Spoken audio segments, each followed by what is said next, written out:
Okay, welcome to the live stream. Starting about a minute early today. Ignore any mess you might see in the back. It's not too bad. If you are new here watching the replay, we're here every Sunday about 11:30 a.m. California time until 1:30 or so. A couple hours. So we already have some questions from David Rock. Welcome.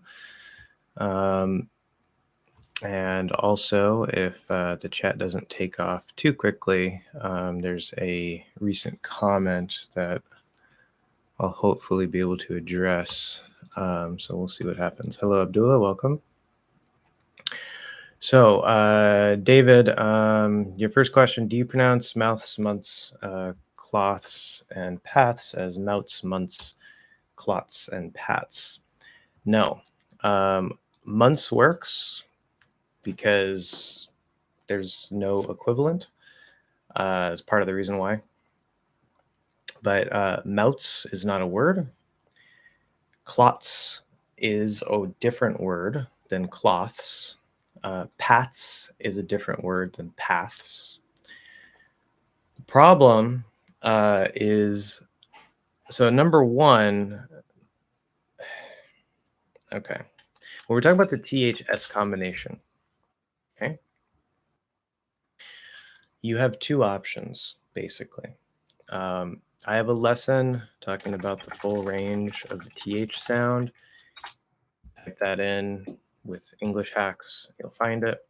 But for this particular combination, you essentially have two options to keep things simple. You can enunciate the TH, so you can say mouths or mouths. It could be voiced or voiceless. It actually doesn't matter for that word.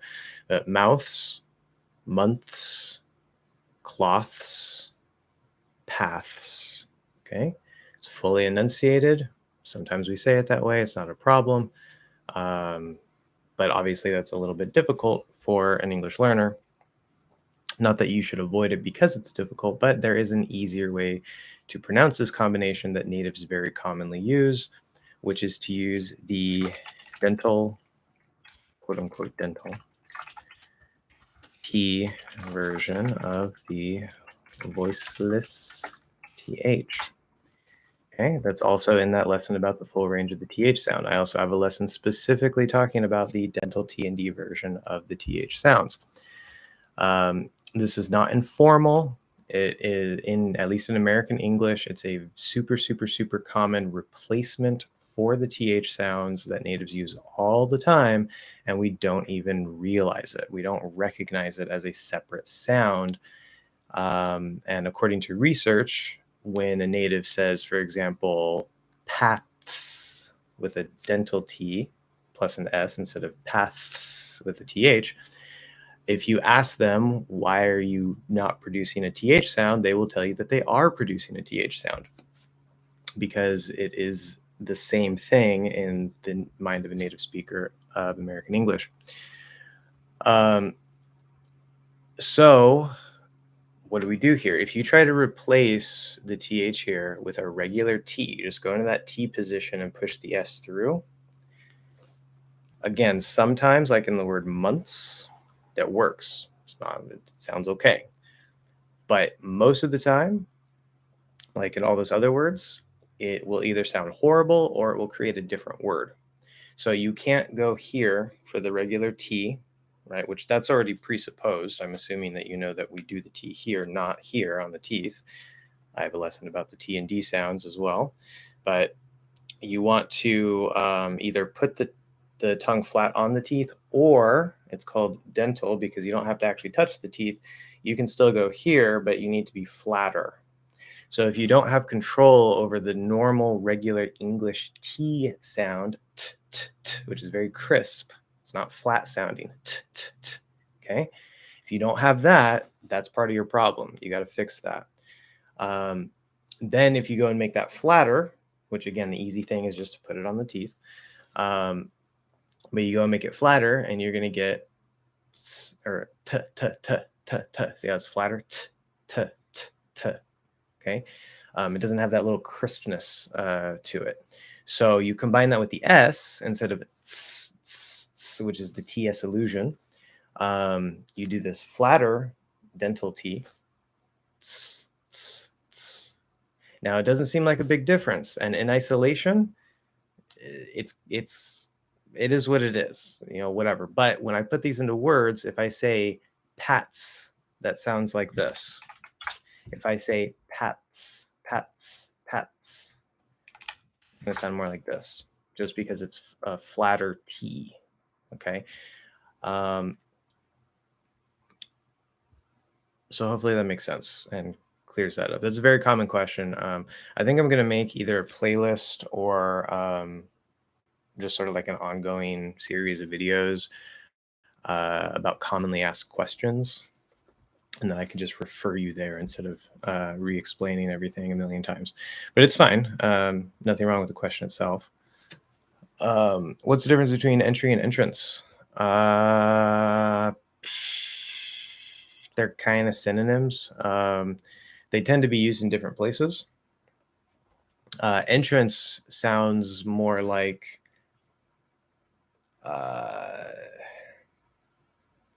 depending on the context, they can be used interchangeably, but they don't tend to be. So entrance sounds like the entrance to a building. There's like a door that allows you to go into the building. That's an entrance. You could also call that an entry, but we probably call it an entrance.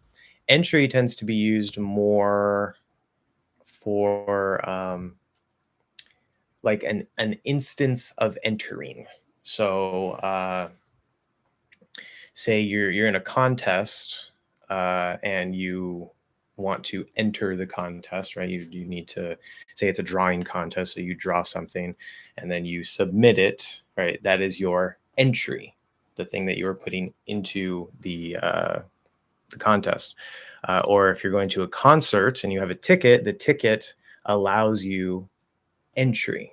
It allows you access so that you can enter. So they're very, very similar words, but they tend to be used differently. They have the same basic root. They both mean to enter something, but in different ways. Do you pronounce the R sound when it's followed by N or TH? We always pronounce the R sound.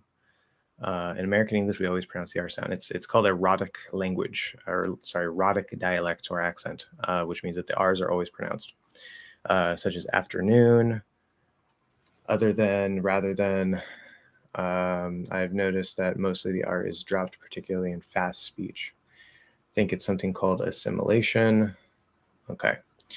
So let's see what's going on here. Afternoon, afternoon, afternoon, afternoon. Other than,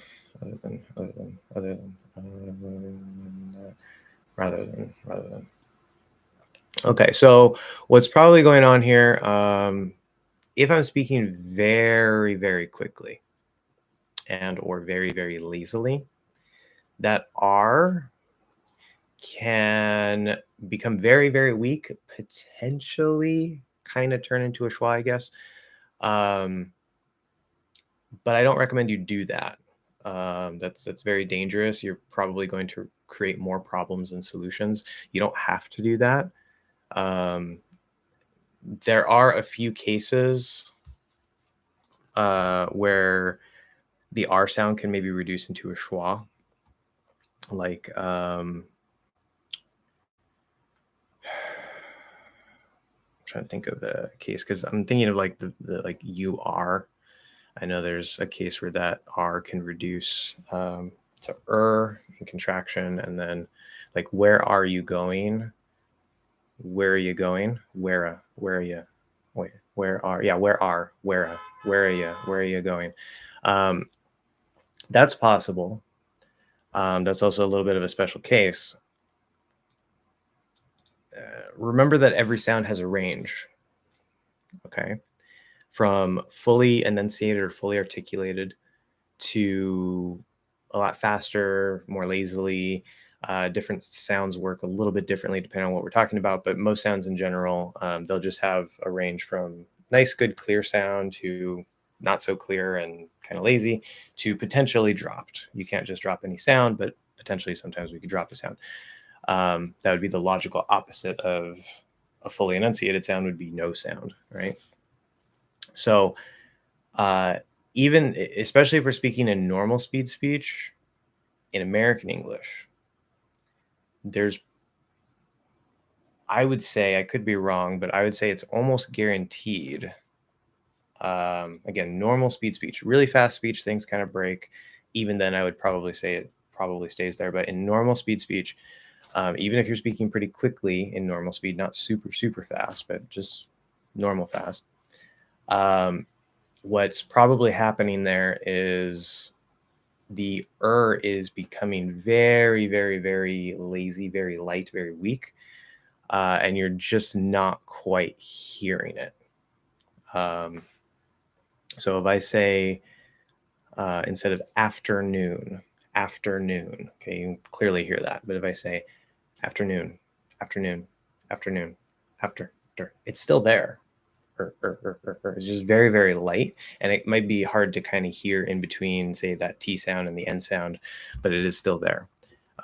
We do not say afternoon. It definitely wouldn't be there. If you drop it completely, afternoon, that definitely doesn't work either. So that would be my recommendation.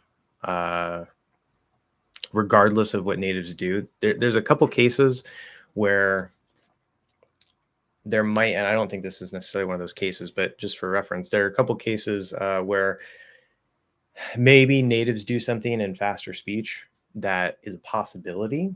But remember, there's more than one option. There's almost always more than one answer when things don't work as expected. Just because a native might do that doesn't mean that you have to do that to still sound natural and like a normal speaker. So this is one point that even if you do maybe hear natives do that, again, it would be in really fast speech. And even if it were in normal speed speech, I would try to keep the R. Don't make it super, super strong. Don't make it like afternoon, other than, or something like that. You're breaking the rhythm and the stress of the language, but hit that R very lightly and you'll be fine.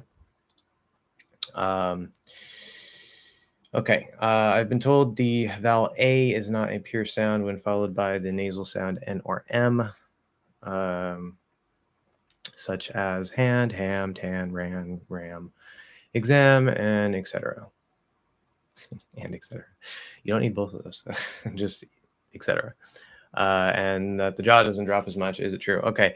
I've also talked about this before. I have a whole lesson called The Truth About Before N and M or something like that. Watch that lesson.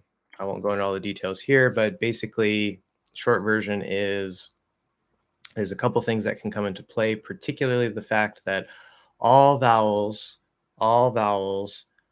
at least can be, they don't necessarily have to be, but they at least can be partially nasalized, not fully nasalized, partially nasalized, where part of the sound goes through the nose, before n, and Okay, that's our three nasal consonants, M, N, and the NG. A is A.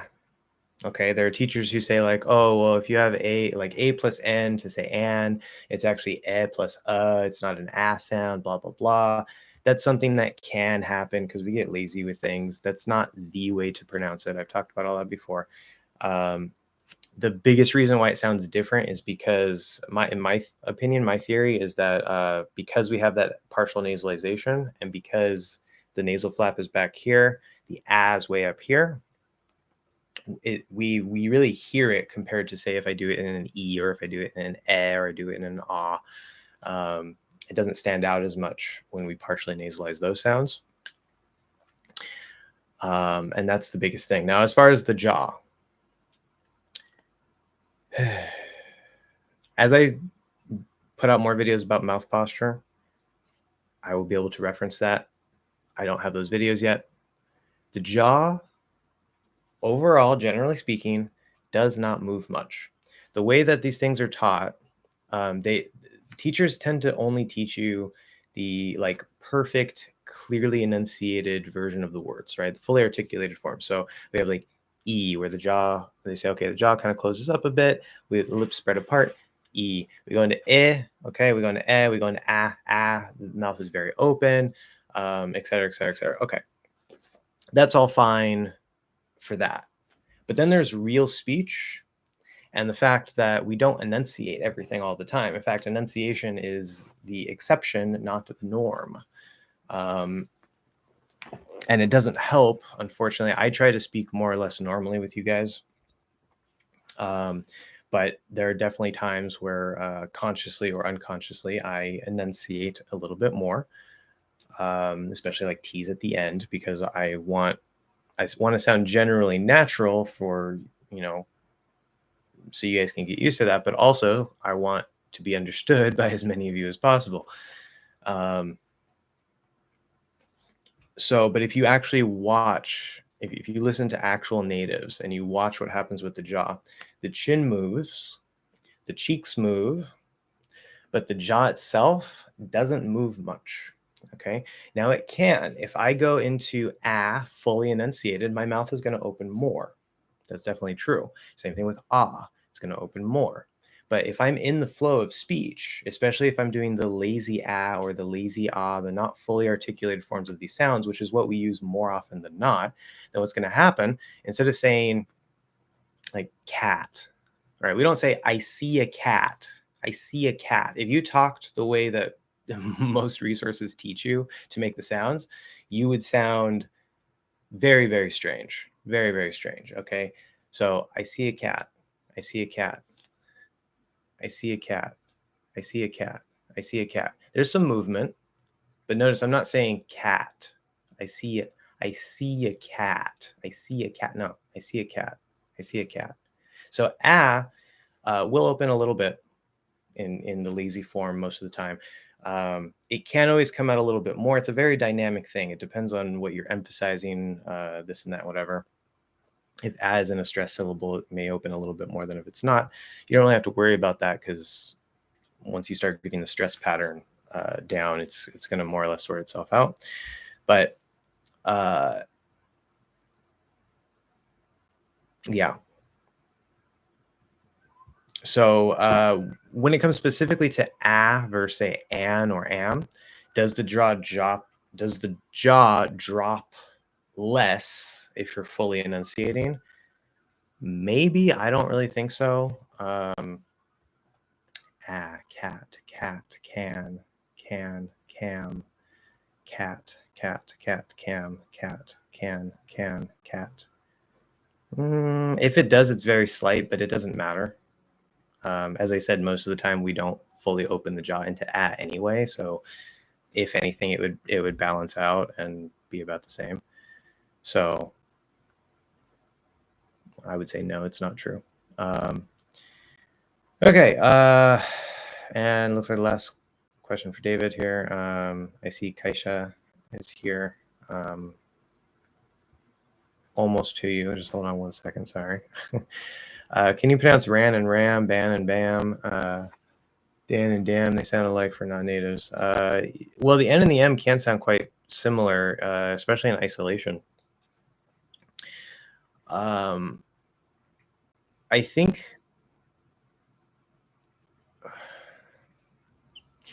one of the keys here is it's not necessarily the sounds themselves, because if I just do like in isolation, if I just like, you can't see my mouth, I say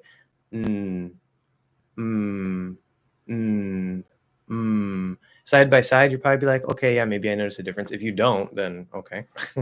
But side by side, you can kind of tell, okay. And if I say, okay, you can see my mouth, that helps also. And you're like, okay, yeah, I think this one is this one, this one is that one.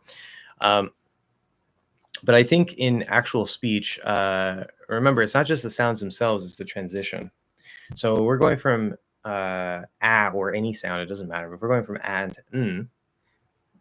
the lips aren't going to close, right? So what we're going to hear in terms of the transition is going to go from to So we're going to okay. That's going to create a slightly different sound than if I do you see that actually it's not slightly different, it's very different. So even though the and can sound pretty similar, the transition into N or into M is going to sound very, very different. And I think that's part of how natives hear the difference. So focus on not just hearing the sound itself, focus on hearing the transition, and you're probably going to have a much easier time.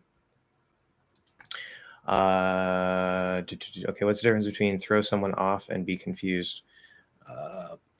Well, if you throw someone off, they probably are confused now. I won't go into exhaustive detail here, but we have related phrases like to follow someone, meaning not literally follow them, but like they're talking, and as they're talking, you can understand what they're saying and you understand their points and blah, blah, blah, blah. So you're following what they're saying, you're understanding it piece by piece. So it's fine. So, you know, I follow you, I understand. We say to be on the right track, right? So if you're trying to figure something out, you're trying to discover something, maybe you have a clue or something that tells you, oh, okay, I think I'm on the right track. I seem to be going in the right direction. I'm coming to the right conclusion. So when you throw someone off, that could be very literal and physical, like you're trying to literally track somebody using their footprints or something, and they, you know, scraped out their footprints and tried to cover their tracks. We would say literally cover their tracks. And so now they're trying to throw you off of the trail so that you can't find them. So, but in a non-physical context, throw someone off, it would be the same thing, just not physically, right? So I'm maybe trying to confuse you, or usually it tends to be used like I say like, okay, well that threw me off, right? So like somebody said something that they thought was clear, but it was actually confusing. And so as I'm listening to them, I get confused, and then I realize, oh, okay, so when you said this, that threw me off. So that I wasn't able to continue following what you were saying and understanding what you were saying. Notice we also have the phrase train of thought, which is loosely linked here, right? Train, track, okay? To go off the rails, off the track. That's a similar thing that wouldn't be used exactly here, but it's connected under the surface. So simply put, to be confused would probably be the result of throwing someone off. So you can see how there's a relationship between them, but they don't mean exactly the same thing necessarily. Okay, caixa. What am I going to try to say? I know it's Portuguese. Caixa. Is it caixa or caixa? Caixa de brinquedos. Caixa de brinquedos. Something like that. Horrible pronunciation. How to pronounce TH in the middle of a sentence, like in the, to the, or after letters like D, T, P, B, etc. Thanks. Okay. Well, the answer is the way you always pronounce it. You guys got to treat this very scientifically. Okay, it's very, very scientifically. First, can you produce the first sound? Can you produce the second sound? If you can't, there's your problem. Okay. If you can produce the first sound and you can produce the second sound, then you have a transition problem. Okay. Now, that being said, of course, there's things like in the case of the TH sounds, we have the dental T or D replacement that we can also use to make things easier. And that's something that you might not know about. And so, you know, there's also that in this case. But in general, if you have any issue like how do I pronounce L here, or how do I pronounce R there, or, you know, blah, blah, blah. At the end of the day, it's probably going to come down to, do you have the pieces? Can you go between the pieces? Simple as that. If you can't, you just have to practice that. Right? I say P and L is a cluster, pl, pl, pl. If you can't do that, you got to practice that. But make sure the pieces are good first. That being said, also, I have to always reference mouth posture, because that could very well be part of the reason why it's difficult for you to pronounce something. As I know very well in Spanish, trying to roll my R's from an American mouth posture, which is much more open than Spanish, and to get my tongue up here and do this when my tongue is like this is very, very difficult. Where for a Spanish speaker, where your tongue is more like this, your jaw is already more closed, you're kind of already in position to do that. Something I didn't know before, but now I do. So mouth posture can have a direct impact. Sounds do not float in a void. Your mouth is not a void where you just, this sound is here and that sound is there and that sound is there. That's only part of the picture. Okay, the mouth posture is the glue that holds all the sounds together and gives it a center of gravity that will affect the quality of at least some of the sounds. So even if your language has the same sound, it may not sound exactly the same in, say, American English, because your posture might be different. Okay, anyway, that being said, in the case of N to TH, okay, in the, I can fully enunciate, say in the, or I can do dental N to dental D, or in this particular special case, if you have N plus voiced TH, I've talked about this before in a lesson about the TH sounds. If you have N plus voiced TH specifically, you can just do a dental N and you're fine. That's it. You don't have to do anything else. So you can say in the. You just would slide between them, fully enunciated, perfectly fine. That could be a little hard to do. Then you can say in the dental D replacement, in the, not informal. Do not do a D here. If you say in the, you will sound very uneducated. That does exist in African American vernacular. That does exist in some other dialects. Within those dialects, it's perfectly fine. But for general American, most Americans will hear that and you will sound uneducated. You will sound very, very informal. So do not do a normal D. You want to do a dental D. Again, you could do that from here, but it has to be flatter. In the, not in the. Okay. Or in the, I'm just literally putting the N here instead of here, and then I'm just releasing it. I'm just pulling that N off. I'm not pushing a T or a D or a TH or anything. It's literally just an N here going into the of the. That's the single easiest way to do it, and that's probably one of the single most common ways to do it, if not the most common way to do it. To the. Okay, so, or to the, right? There are many combinations here. The oo and to might stay as an oo. It's probably going to reduce to Looks like my camera did something weird. So we have to the, both can happen. It's fine. Because there's a vowel before this, there's nothing making the TH particularly difficult. If you do have difficulty here, I would assume it's because of your mouth posture. But again, you could do a regular the. You can do a the dental D.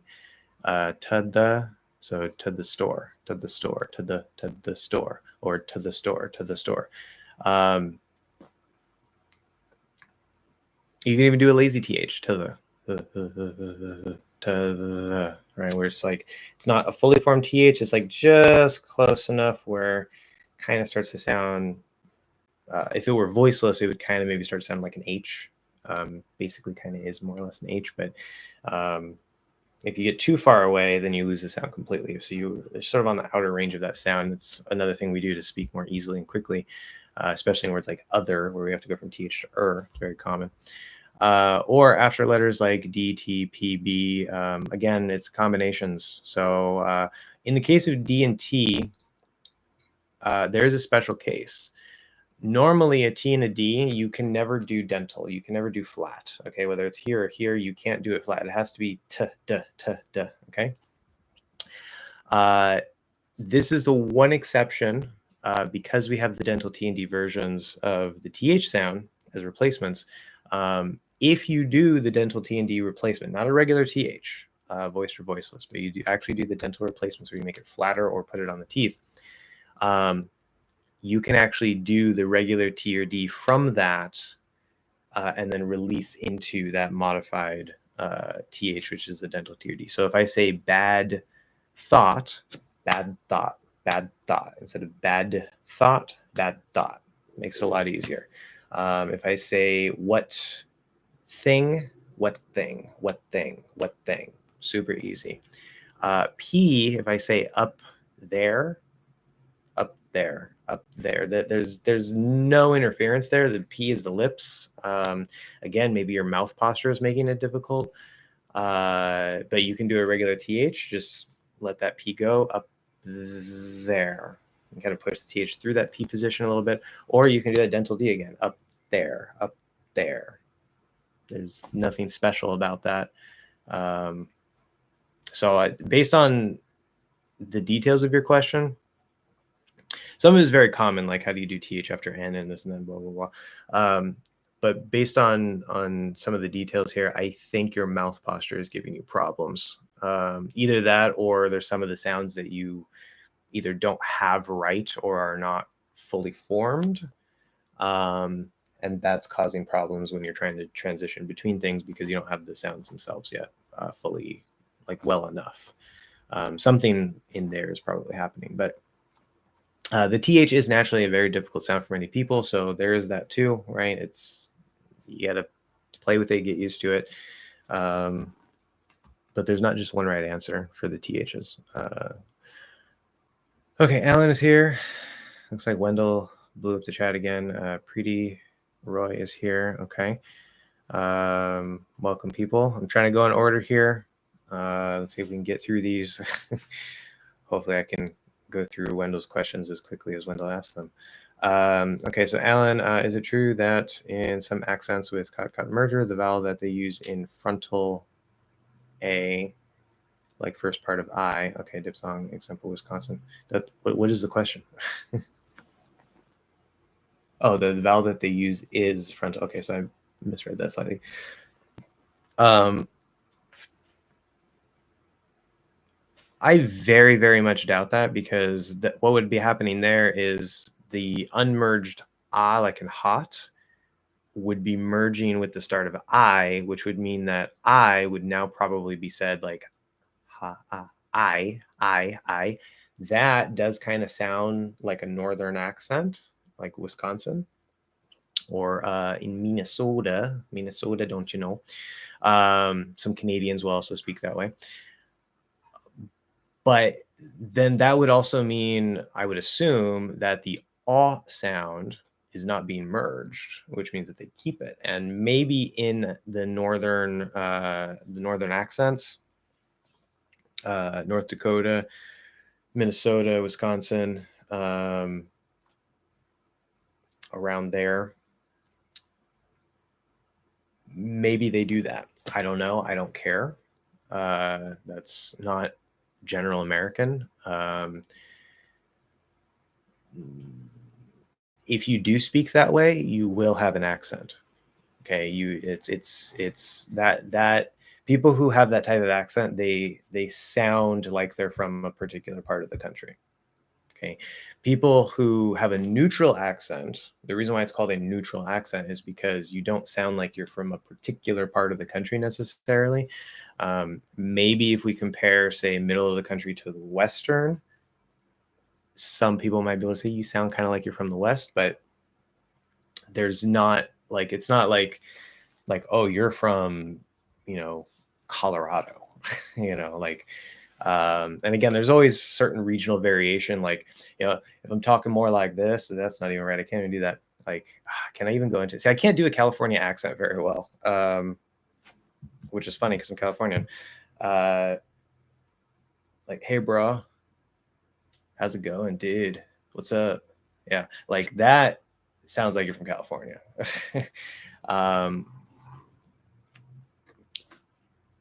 But also remember that the cot-cot merger over the last however many decades, I think it's 40 years or so, has been moving across the country.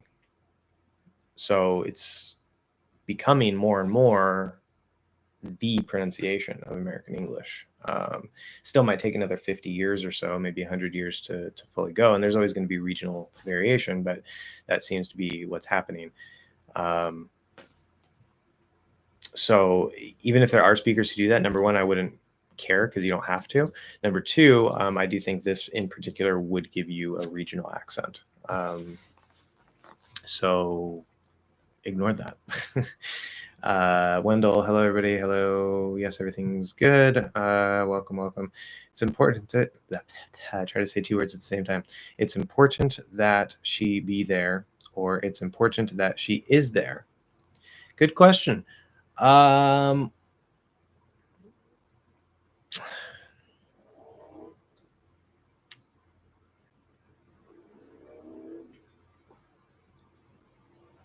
Okay, I know we can get two different meanings here. I'm trying to see if they can be interchangeable, even though technically they probably wouldn't be interchangeable, but in reality, they might be.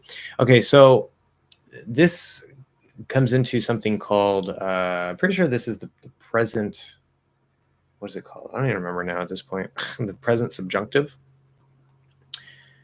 Yeah, should be the present subjunctive, something like that. But it's subjunctive. What is the subjunctive? You don't have to care.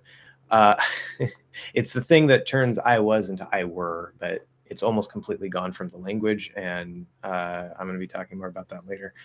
But there's a present subjunctive, which is like I recommend, right? So if I say I recommend you do that, sounds normal, right? If I say you do that, I recommend you do that, nothing changes. But if I say he does that, I recommend he do that. Wait, he do? I thought it's supposed to be he does. Well, this is the one case where it's actually supposed to be he do, because it's subjunctive. It's not the normal conjugation of the verb. I'm going to talk more about that later. You don't have to care right now. If you say it's important that she be there, it sounds like more like that subjunctive mood. Like you're, if you're a Spanish speaker, this would literally be like, if I remember my Spanish well enough, es importante que ella, oh God, esté allí. Instead of está, esté. I think it's esté, isn't it? I don't remember. The ser en estar is horrible, and there's so many conjugations and exceptions there. I'm pretty sure it's esté. Anyway, it's not the normal form of estar, right? If I say ella está ahí, ella está, or just ella está, right? Like you're just making a statement. But if I say es importante que ella esté allí, okay. Or if it were past tense, which I don't think that would work here, I would say like, if she were here, I would tell you. Si ella estuviera aquí, okay, estuviera, not está, or estuve, no estuvo. Conjugations are horrible. I never quite mastered that one. But in Spanish or in a lot of European languages, there's a very clear difference in the form here. This distinction in form has almost completely been erased from the English, modern English. And it continues to slowly disappear over time. If you say it's important that she is there, I think maybe in real speech, even though it would technically be wrong, maybe that could work. I don't know I don't remember the details here. But if you say it's important that she is there, that could just be a normal statement. To me, it does sound like you could use these interchangeably in real speech, even if one of them is grammatically not right. But the is can also just be a regular statement that's not subjunctive. So you're saying like, sort of like I'm, this, it wouldn't be exactly the same as saying this, but if you say like, I'm glad she is there, like you're just saying, okay, she's there and I'm glad because of it. You could say the same thing with important, right? Like she's there and it's important that she's there, like, you know, for whatever reason. So that could have a different meaning to it. But they are both correct. It just depends on specifically what you want to say. The parent wishes his child go to school, or his child goes to school. Yes, so just like I was saying, he do, he does. This would be that present subjunctive. It should be the parent wishes his child go to school.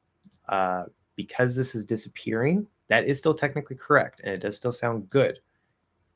If you say the parent wishes his child goes to school, in this particular case, the structure of the sentence itself kind of sounds formal in a way, like, so go sounds a bit better, but a lot of the time, if you use just the regular conjugation that's not subjunctive, it will sound okay, because again, this is something that's very slowly disappearing and changing. So if you want to be safe and be sure, if it's this type of statement like recommend that, wishes that, blah, blah, blah, which it's a lot of the same subjunctive triggers that you might have in Spanish, except for want. That's a big difference, right? Quiero que, and then you would use the subjunctive. If I say I want you to do something, that's a different structure in English. But I recommend that he go. Recomiendo, can't do my R. Recomiendo que blah, blah, blah. Or I don't know, what was it? Wish here, wish, deseo que something. I don't know. All those subjunctive triggers, you probably know better than I do in Spanish, but you're probably going to use just what looks like the basic form of the verb, go, do, say, instead of changing it in that third person to goes.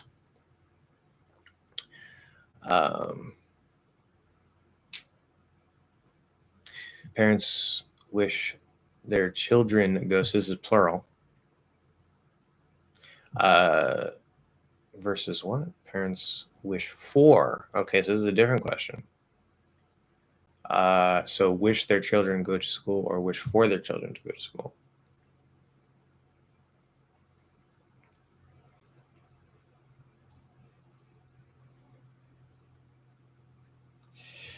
Interesting question. Off the top of my head, the first one seems a little bit more like their children don't go to school. They have the opportunity. Maybe they should go to school, but they don't. Like they're very defiant. They disobey their parents and they don't go to school. And so their parents wish that their children would go to school, but they don't. The second one sounds a little bit more like either the children don't have the opportunity to go to school because maybe they're in like some poor country that doesn't have a good school system or whatever. I don't know. Or it's just a general statement, whether the opportunity there is there or not. Parents will generally wish that for their children, for them to have that opportunity to do that. So it does, off the top of my head, it does seem like there's a very slight difference in meaning. Resulting meaning is actually quite different, but it doesn't seem so obvious on the surface when you look at these two sentences. So that's the power of a preposition right there. Sometimes they're very, very important. When you are older, you'll be at college, or when you be older. No, that doesn't work at all. Like not even a little bit. That's just broken English. So when you are older, you'll be at college. That's the only option between these two. Remember, you can't just use be. Be, right? Verbs need to be conjugated. Okay, which in the present tense usually isn't much, right? I go, you go, we go. With to be, obviously, that still does change a lot. I am, you are, we are, he is. But the only time that you can keep it as be or as do or as whatever is in certain cases. This is not one of those. This is just a normal sentence. So you're just saying when you are older, you will be blah blah blah. I wish she go with me, or I wish her to go with me. Okay, so this is a good one. I wish she go does not work at all. It sounds like broken English. I wish her to go with me. I wish her to go with me. That does work. It sounds kind of formal. Sounds very fancy. There's probably a reason for that, because I think it's more of like an indirect way to say it. But that does work. Probably the way that we would most commonly say this is neither of these, especially since the first one doesn't work.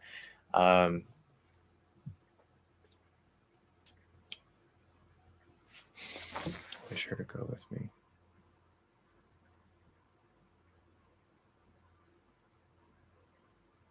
Yeah, and I'm trying to think of this from a Spanish perspective. I can see why this would be a problem.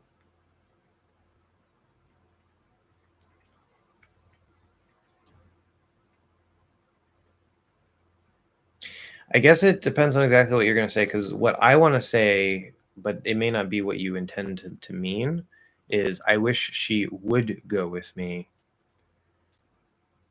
But in that case, all right, say you ask her and she says, no, I'm not going to go.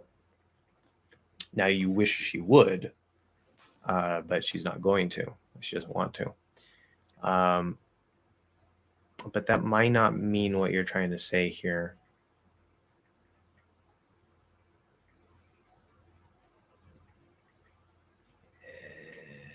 Yeah, there's a little bit of a language barrier here. I wish she goes with me. Because the only other way that I can think to do this would be I hope she goes with me. So you can't say go, it'll be goes, but I hope. There's the main difference between wish and hope, a little hack there. Wish tends to be for something hypothetical because it's a wish, right? It's something against reality. Where hope is something, and again, it's from the perspective of the speaker. So you can hope that if you jump off a building, you'll be able to fly. From your perspective, that's what you're hoping, even though we know that's not possible. So it doesn't have to be objectively possible. But there's a plane, unfortunately. Hope tends to be more for things that actually have some sort of possibility, at least in the mind of the speaker, where wish is something that seems hypothetical. That might be the source of the problem here, I think.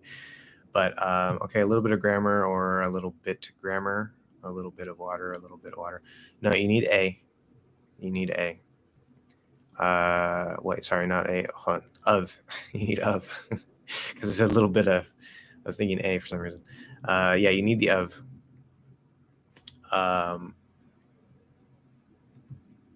Because it's always a little bit of something. A little bit. There are probably exceptions to that, but that's not the normal thing. You keep of. Telling you good to see your mother. Go to your mother or come to your mother or see your mother. Yeah, so this, I don't even want to go into this one.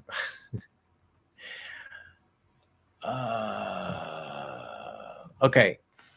I'm definitely not going to go into all the details here because I can easily spend like 20 minutes talking about this. Go to your mother. Okay, remember the basics. Go is away from the speaker. Come is toward the speaker. That's the basic idea. It gets a little tricky, and I can talk about it more because it depends on what you're thinking of, like how you're thinking of it, and you can imagine yourself in a different place and choose a different verb. It doesn't matter. Here, just the basics.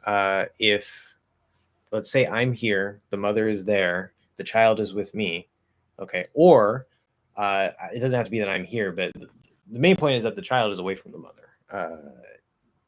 But if I use go, I cannot be near the mother. Okay. So either the child is near me or the child isn't near me, but I'm also not near the mother. I tell the child to go to your mother. If I am near the mother, or if I am the mother, I could also use that, but obviously I'm not going to be the mother.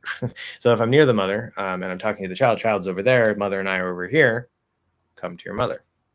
Okay. I probably wouldn't use go because I'm near the mother and I want the child to come, like to go to where the mother is, which is in my direction as the speaker, and I'm near the mother, so I wouldn't say go. Like it would feel a little bit wrong. Because again, come is toward the speaker. I'm near the mother, so I would use come. See your mother, probably go see your mother. That, or maybe even come see your mother. Go or come could also be attached to that.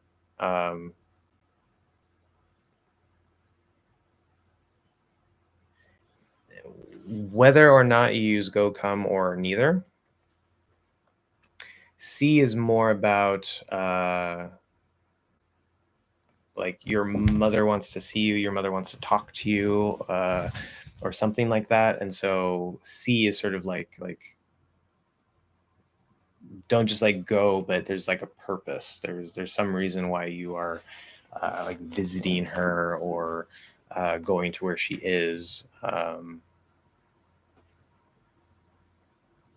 It's a little more subtle, but that's good. There's going to be probably a little something extra with see that isn't just with go or come. Is the sentence 100% correct? I did it for you not to fall down. Yes, nothing wrong with that. I did it for you not to fall down. Yeah.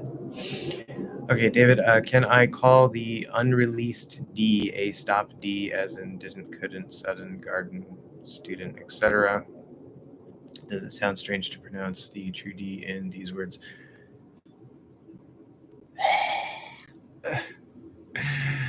I'm a failure.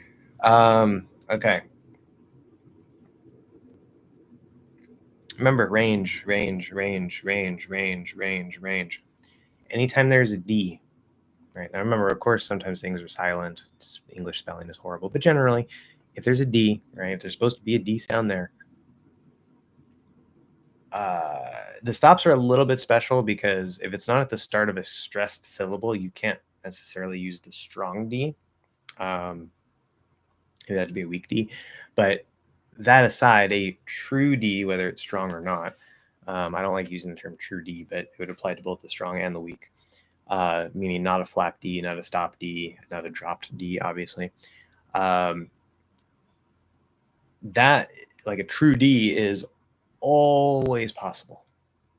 Always possible. And that's not just D. If we're talking about an S, if we're talking about I don't know, a CH, something, whatever, every sound has a range. Okay. The fully enunciated version is always possible. Okay.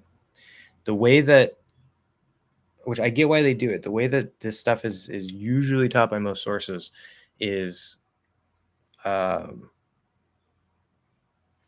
give you,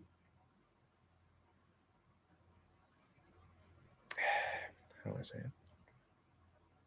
Which I'm partially victim to this too. That's why I want to make the series talking about the range of sounds to clarify and fix this for you guys. But they make it seem very static. Like, okay, so this is this and this is that, and then when we have these two sounds together, this happens here, and it makes it seem like that's the answer. But the reality of American English speech, and I think English in general, is there's usually not one answer. Now, that doesn't mean you could just do whatever you want, but it depends on how you're speaking. Okay. If I say, for example, garden, okay, it's always possible that the fully enunciated form will come out. In this particular case, yes, we do have something that, like, we don't have to do a true D. We have a modification that we can make. And statistically, it's not about what's right or what the answer is. It's about what's most likely. Okay. So in these cases, there is a change we can make with the D. That wouldn't be a true D. That is very likely to happen. It's always possible that it might happen to come out as a regular true D. And if you are emphasizing or exaggerating or whatever, then it maybe makes it a little bit more likely that it might be a regular true D. Okay. There's nothing that says it can never be a regular, fully enunciated form of the sound. Okay. There's no rule that says that. But statistically, given where the D is and how there's an N after it, right, there's a particular thing that we can do here. That is what we will most likely do most of the time. Okay. So would it sound strange if you used a true D? If I say garden, sudden, which actually we probably end up flapping it because it's between vowels. If I say garden, student, couldn't, didn't. If you are enunciating very, very clearly for a special reason, possible. Not a problem. In this particular case, if you get it a little bit more enunciated, we're probably just going to flap it. So didn't, we put an extra vowel there. Didn't, couldn't, sudden, garden, student, didn't. Okay. So many planes. hate San Diego so much. Hopefully you guys can still hear me well enough. That being said, when you have a T or a D followed by an N, particularly a syllabic N, which the NT also can apply for that, we have another thing that we can do with the D, which is this sort of nasal plosive. It's called a nasal plosive. I don't think I included that in my 4Ds lesson. There's a bit of a special weird case. If it's a T, it's just a regular stop. Like I say, mountain, this is a regular stop T. But because the D is voice and we need to hear that voice, what ends up happening, it is a stop D. Okay, I don't like the term unreleased because that doesn't really tell us a whole lot, except that you're not pushing out D. But there's other things like we can flap it, right? Is a flap isn't released or unreleased. It's tapped. It's right. Like, okay. I don't like that term. But it would be a stop, right? Technically you do stop it at first, but instead of just ending there, right? Like if I say, if I'm typing, if I say guard, stop there, right? That would be the same, even though it's spelled with a U in there, it's pronounced as the same as the first syllable in garden. It's exactly the same pronunciation. It's not Gowden or something, or Goward or something like that. Okay, so guard. Then instead of releasing, right, unreleased, instead of actually opening that D, I don't have to do that. Okay. I would look at this not as a special kind of D. I would look at it as a stop D plus an N, because we're already in the N position. Okay. And that's what creates that nasal plosive where I go into here, guard, and then I don't release here, but I do have to release the air. Okay. And it ends up, because my tongue stays in the same place in the N position, it ends up going through the nose. And when we open that up a little bit, we get a little bit of an explosion through the nose, very slight, guard. So it's not like guard, like a regular N, guard, guard. So you hear that almost kind of explode through the nose a little bit. Now there's a way to do that very quickly and subtly that isn't actually very explosive. Garden, garden, garden, garden, garden, garden. There's still a little bit there, just due to the physical mechanics of opening up to let that N through. But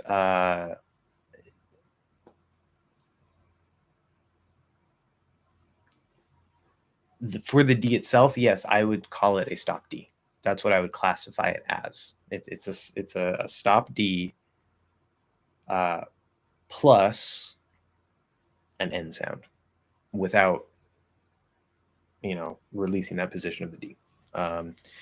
Because obviously you wouldn't say like guard, guard. Like there's no reason to put a space between them like that, right? You're just going to flow from sound to sound, and that's just what happens in between the two. We get this sort of weird thing that happens in the nose because we're holding that position there, but we're stopping the D and then letting the N through after. I think that's a much better way to look at it. Anyway, can I say a little bit sugar? No, you cannot. You have to say a little bit of sugar. You can reduce of to that's fine. And that schwa, that little could be super, super small. That's fine, but it has to be there. Bit of sugar, a little bit of sugar, a little bit of sugar, a little bit of sugar. And the biggest thing that's going to give it away is that T in bit is probably going to end up becoming a flapped D instead of bit, or a stop T like bit. So if you say a little bit sugar, sounds horrible. If you say a little bit sugar, sounds horrible. So yeah, anyway, you need the of. What is going on? I think we're like mobilizing for war or something. It's the third plane. Usually there's not that many planes so close together. Are these, so typo there, just one S. Are these sentences correct equivalents? He wanted me to dance merengue. I don't know, merengue. He wanted me to dance merengue, or he wanted that. Yeah, no. English doesn't work that way. That works in Spanish. That's the Spanish structure. It does not work in English. When we're using the verb want, English and Spanish have a completely different structure. So yeah, he wanted me to dance. You cannot use the other option. It's just not. It's not correct English. He wanted that I danced. That might be kind of an older structure because it doesn't necessarily sound too bad. That could just be because I speak Spanish and my brain is slightly altered on my perception here. But it doesn't sound like correct English. Why do teen numbers have two pronunciations each? Okay. Why? It doesn't matter why. It doesn't. And I know you're gonna be like, but no. What you're noticing is, I guess technically you could say there's two pronunciations, but I wouldn't look at it that way. Okay. We have the teens and we have the D's, right? So there's 13, 14, 15, 16, 17, 18, 19. Okay. Then we have 20, which is a little special because of the N. We tend to drop the T, but 30, D, right? 30, 40, 50, 60, 70, 80, 90. So if it's within, like 1, 3, 1, 4, within that sort of 10 to 20 range, it's teen with a T sound. And there's stress there. Okay. 13, 14, 13, 14, 15. What am I doing? Hold on. It's throwing me off.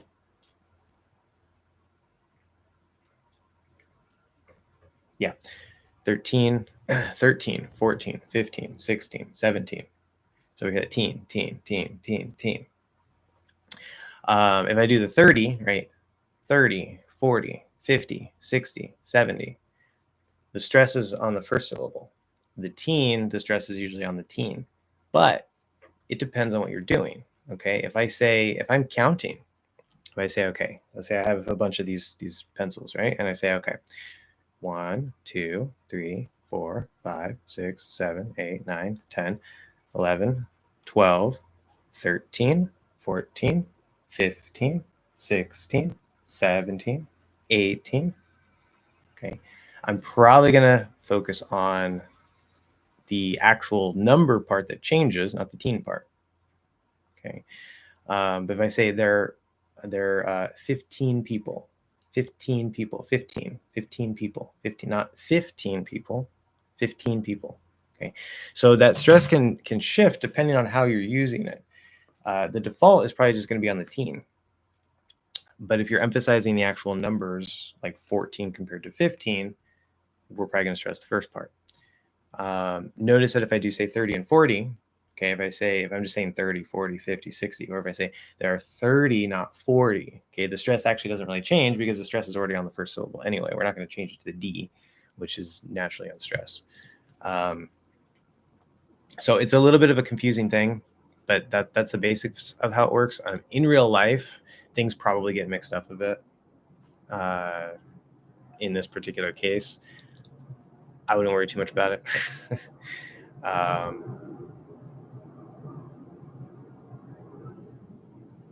Yeah. If you want, I think the easy thing here, as long as you don't, 4 planes, as long as you don't exaggerate the number part, like the 4, 5, 6, whatever. If you just always keep the stress there and make sure that the T in teen is a solid t, okay, instead of a d, that should always work. I'm pretty sure that will always work. So you can keep the stress, whether it's 15 or 50, you can keep the stress on the first one. Just don't exaggerate the number unless you have a special reason to do so, and you should be fine. Then the only real difference between 15 and 50 would be the T sound. Of course, there's an N at the end as well, but that T or D would be the key difference. It's a little hack that you can probably use. Can I use will as a substitute of the present simple? I'll send it so you will get it today.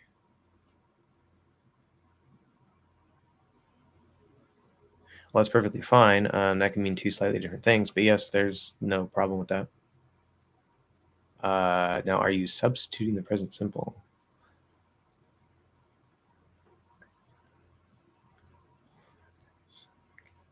Okay, so the second one is being substituted. I'll send it so you get it today. I'll send it so you'll get it today.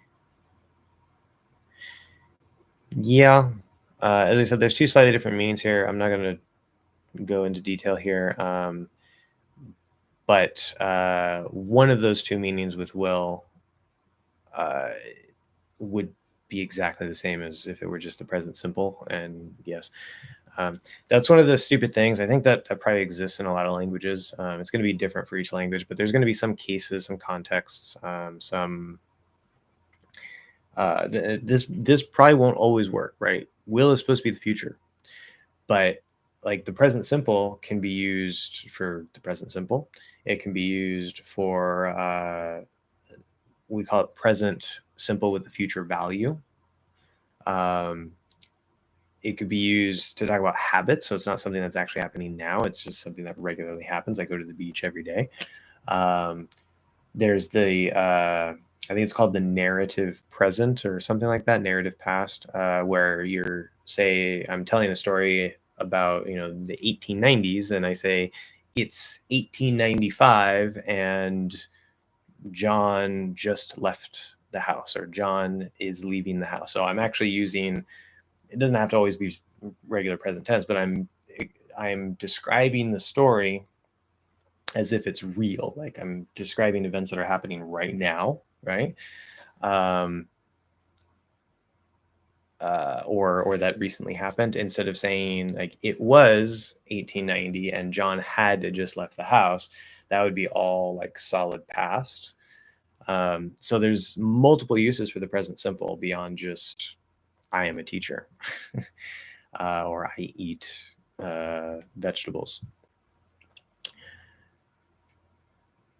And then there are cases where sometimes if you substitute, like with the future, it actually, because the present simple can be used in different ways. One of those ways is with the future value. So if I say, I'll send it so you get it today, you're kind of saying, okay, well, it's implied that the person will get it, like they're not getting it right now, but they will get it later today at some point. So that future is implied. And so in this particular case, if you use the future and you say, so you will get it today, it sounds like it's exactly the same thing. And there's yet another plane, but that won't always work. Context is very, very important.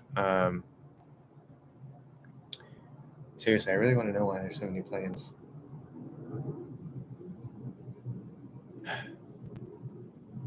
Okay. When reading, I'm going to be there, do natives pronounce going to as gonna? Short answer, yes. Do natives pronounce? Again, it's not do, it's can. Yes. Going to is most commonly pronounced as gonna. Depending on the exact context and situation, gonna and wanna can potentially sound informal, but they're not. They're just generally part of the language.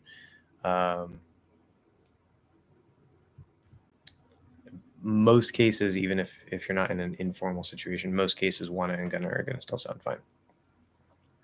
So gonna is just the most common way to say going to. That's all. But you're asking when reading. So if I read, I'm going to be there. Would natives actually, like, in their head, or if they're reading out loud, would they say gonna?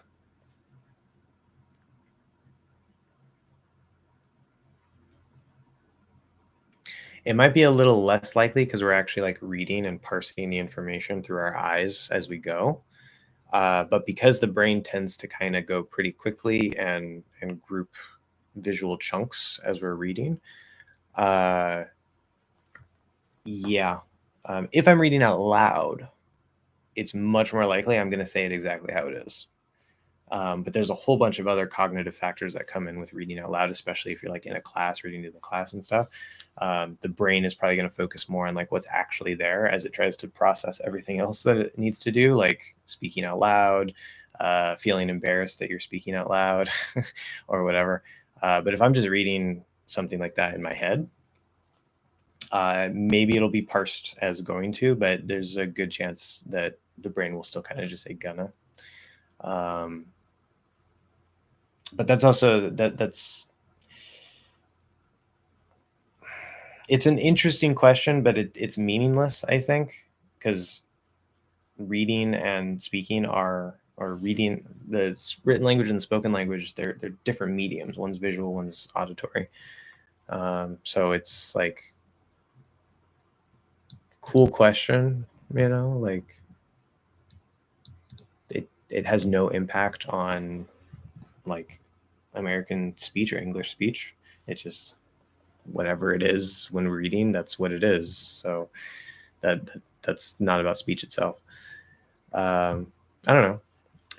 Thanks in advance. Okay, yeah. So Pretty Roy, welcome. Took me forever to get to you. I see other people here as well. Kyoto's here, welcome. John is here, welcome. Some person in Russian. Can I join your lesson? It's not a lesson, but we're here. Finn is here, welcome. This other person who keeps changing his name is here. Okay, so don't worry, I'm trying to get to everybody in time, one at a time. Why do we say as soon as I arrive instead of as soon as I'll arrive? Good question.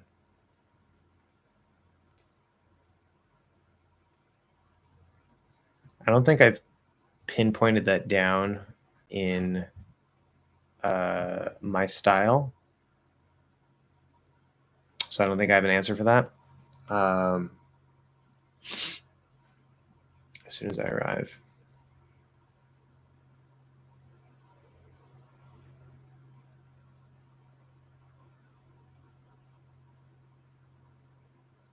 As soon as I arrive. As soon as I arrive. I think my short answer for now, because I'm going to be sorting out details like that when I finally do the verb book. But the short, simple answer right now that should be good enough is it's implied, which I guess this kind of goes against one of the other questions I answered a little bit, but it's already implied that you're going to arrive in the future, right? So when you say as soon as I'll arrive, it just kind of sounds redundant. Like it's like saying, I don't know, I will arrive, kind of. I don't know. It's just we don't need to use that future thing. Like it, if we sort of zoom out of English and we say like, could it make sense? Just like in a general way, not within English, but just objectively, could it make sense to use the future there because we're talking about something in the future? It could, but English doesn't do that. English is like, I don't like that. I'm not going to use the future. I'm just going to use the simple present because that's what I want to do. It's part of the personality of the language. Every language has personality, by the way. So that's my answer for now. I'll sort that out better later of exactly what's going on under the surface and why that works that way. But By the time we arrive instead of by the time we will arrive. Same thing, you know. So probably not the most satisfactory answer, but it's just how it is. I hate giving that answer because that's the answer that a lot of teachers give. Like, why do we say this? Why do we say that? Well, that's just how it is. But I haven't pinned down all the details of the verbs yet. If you want to know about prepositions and why we use certain prepositions in certain places, I have a whole book on that. But the verb book has not been written yet. How's your mental health? Fantastic. As low as always. Hope you're all back. Nope, never. I'm never all back. I'm just always floating in a void. As soon as I arrived, can I say soon as I arrived? I've noticed that the first as gets dropped quite often.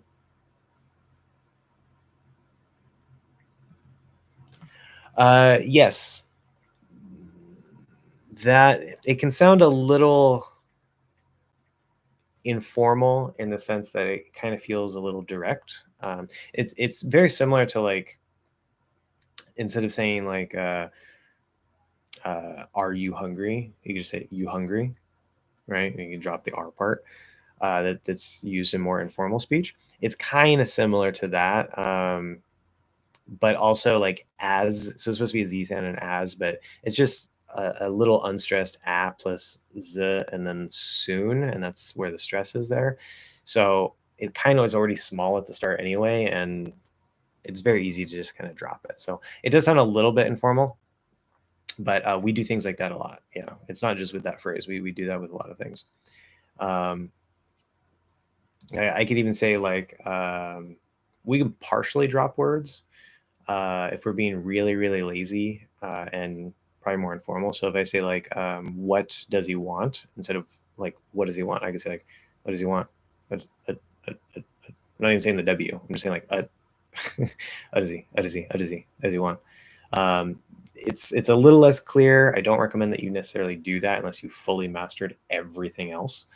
But that does also exist as well. And that's at the start of sentences if we're being very lazy, more informal. So that's also probably part of the reason why we would drop as in that case. I've been told that I have a neutral accent when speaking English. What does that mean for a non-native? Is it a good thing? It's not good or bad. It depends on you. Do you want to sound neutral? Most English learners do want a neutral sounding accent, whether that's British English, American English, whatever it is. So if you speak more like this, which this is a horrible accent. I don't know why every time I try to do a Southern accent, it kind of comes out a little bit different every time. But if you sound like that, you're going to sound like you're from the South. And if you like that accent and that's how you want to sound, there's nothing wrong with that. You can do that. If you don't want to sound like that, you want to sound just like a general American speaker with that you don't sound like you're from a particular place, just American, right? Then if you sound neutral, then you're in the right spot. That's good. That's what you want. If you want to sound like a New Yorker, which I can't do the New Yorker accent, but if you want to sound more like New Yorker, you like how they talk, you want to sound like you're from Boston, get a cup of coffee, get in the car, you could learn how to speak that way too. Depends on what you want. That's one of the great things about pronunciation in a new language is you can choose how you want to sound. Most people just go for the neutral. I really like Spanish in that regard because obviously there's a little bit of difference here and there and blah blah blah, but generally the biggest difference is like in Spain the S, not the S, the Z and the weak C or soft C is a voiceless TH sound, where in Latin America it's an S sound. And there's variation on that, of course, where like in the Caribbean, I don't know if it's the whole Caribbean, but in the Caribbean they tend to like S's at the end. It'll be more just like breath, like como está, instead of como estás or como está. But it's so that's some sort of change, but it's still kind of like the S is just getting really, really, really weak and be just pure breath instead of it being like. But that's also an S sound. See, I'm already confusing in Spanish. I guess I could also apply for the Z and weak C maybe in some cases. It doesn't matter. I'm not an expert on all the Spanish details. But like if you were learning Spanish and you like the sound of Spain Spanish, right? And you like how like they use vosotros and say corazón instead of corazón, you can go for it. If you're like, I want to sound more like I'm from Mexico, and I want to say ustedes and not say corazón, but say corazón, do that. Mix it up if you want. Who cares? Like, unless you're trying to sound like you're from a particular place or you're trying to sound like you are sort of a neutral native sounding speaker,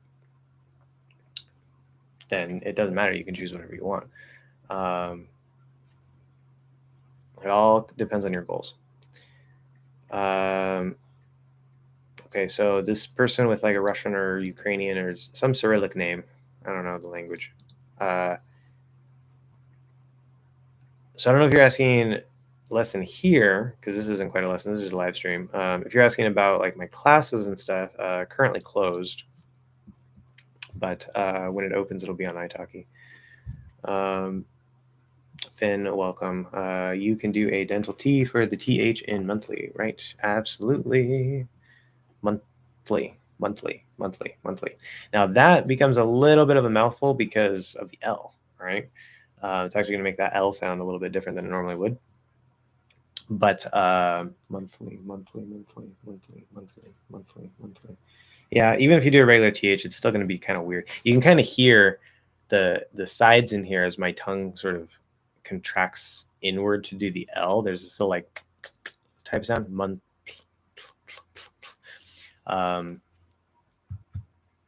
It's just a weird thing. It's a weird thing. But yeah, you could do it. Is. I tried to say is and if at the exact same time, and it turned the Z and is into an S sound. Is if I were to, or if I, past tense verb, use for an imagined future or something that's unlikely to happen, or both. Okay. Good question. This ties back to what I was mentioning earlier briefly with the subjunctive.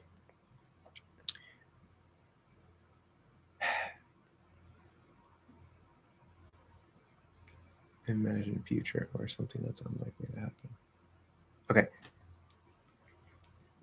Without giving a whole lesson on conditionals, right? There's four levels of conditionals. There's zero conditional, first conditional, second conditional, third conditional.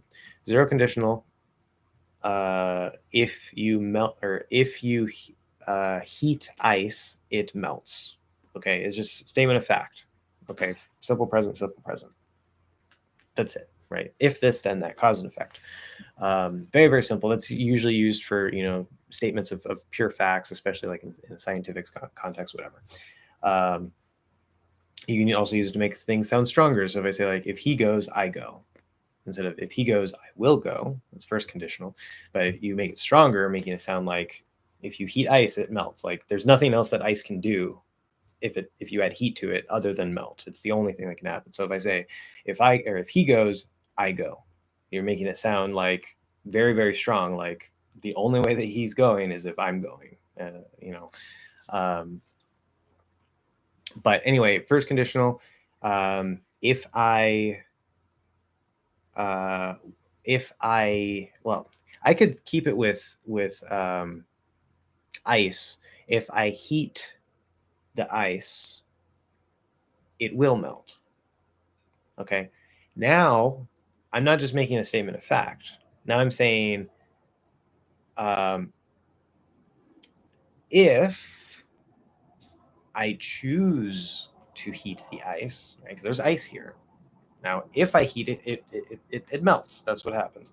But I'm saying first I have to choose to heat it. Okay, so I'm not just making a statement of fact. Now there's a variable of if I heat it, but only if I add the heat, then it will melt. That will be the result if I choose to do that. Okay, does that make sense? Hopefully, but I know it's kind of subtle, but zero is a statement of fact, cause and effect. First is if this condition is true, this will happen in the future, if that makes sense. It's so subtle. I need to find a slightly better way to explain this, but hopefully that makes sense. When we get into second conditional and third conditional and third conditional are hypothetical. They're hypothetical, okay? Zero conditional, statement of fact. First conditional is what's called a real possibility. So it's about what's possible, not about a statement of fact, okay? What's possible.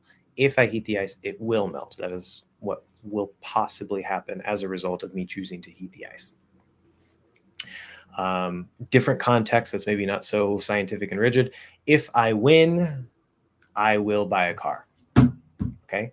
If I win, I will buy a car. So I don't know if I'm going to win, but if I do, then this is what will happen.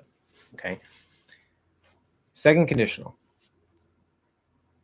If I won, or if I were to win, there's two ways to do that. They're exactly the same.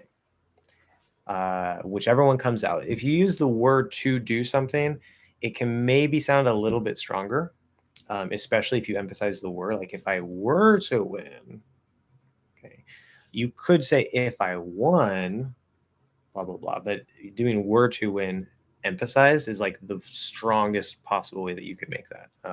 That's what we tend to use the were for, but you can use were normally. It doesn't matter. But either way, so were typing. Were to win and won. Okay. Now, what you have to understand here, notice, so you're asking an imagined future, something that's unlikely to happen, or both. It's hypothetical. Hypothetical. So it could be an imagined future, but I mean, the future is imagined anyway, right? It depends on like how you look at the future. I say, if I win, I will buy a car. Okay. That's an imagined future. You don't know if you're going to win. So I don't think it's best to look at it as an imagined future. The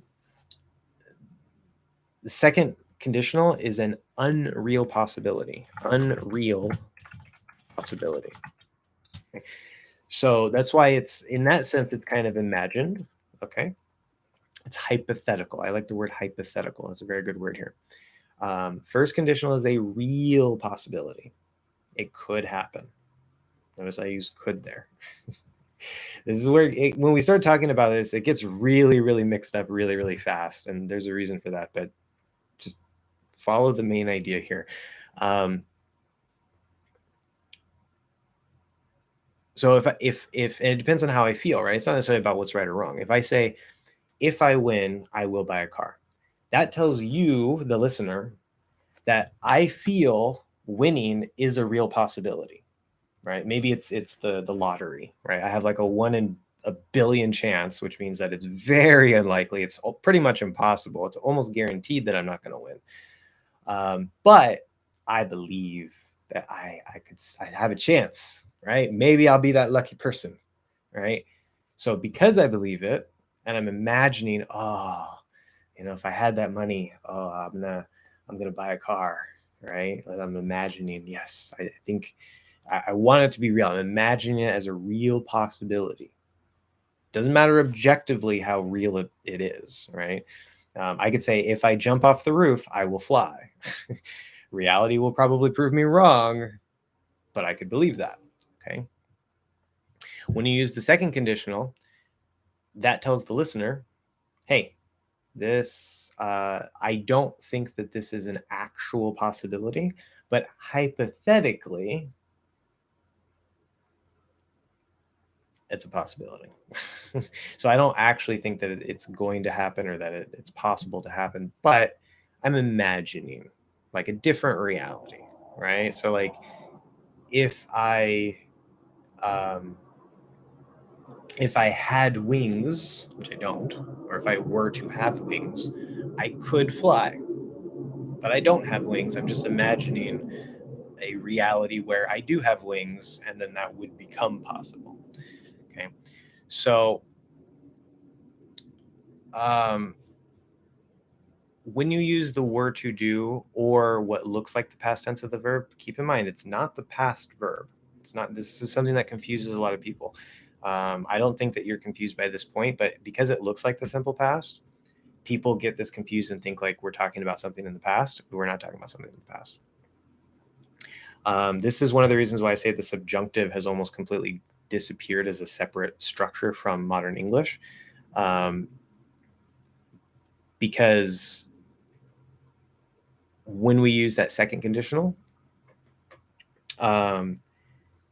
if you say like in Spanish, that was weird. Sometimes things come out weird. If you say in Spanish, like, okay, I'm trying to think of something that I would actually know how to say. So like if I had time, which I don't, but I'm imagining if I had time, I would blah, blah, blah. So in Spanish, that would actually be a special form of the verb to have, in this case, tener. And you would say, instead of tengo, which is I have, so tengo tiempo, I have time, they would say, si tuviera tiempo. Okay, it's a completely separate form. English doesn't have that anymore. Okay, what it looks like, right? So the past tense, the simple past of tener in Spanish, if I'm saying I, would be, I think it's tuve. Yeah, tuve. So it might seem like it's a past tense, but it's not. Okay, it's just in English today, there's no special form of the verb that indicates it's subjunctive. It just now uses the exact same form as what the past tense, the simple past tense of the verb uses. So, but it's not the simple past tense of the verb. Anyway, so yeah, it's hypothetical. Hopefully that all made sense and answered your question. I know it was kind of a lot. I ended up doing sort of a mini lecture on the conditionals anyway, but and the third conditional is a whole other story. We're not going to go into that. John, okay, Lou Reed, the frontman of the Velvet Underground, a band from the 60s. I wonder what kind of American accent he has. Any interview on him on YouTube would work. Quite a specific demand, so it's up to you. Hello, everyone. I think the hello should be first, but yes. I can give it a really quick listen. Lou Reed.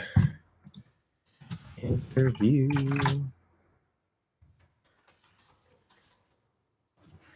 I'll be able to tell immediately if he has any sort of accent.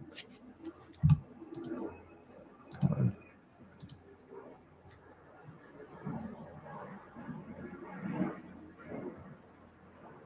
If he'll actually speak.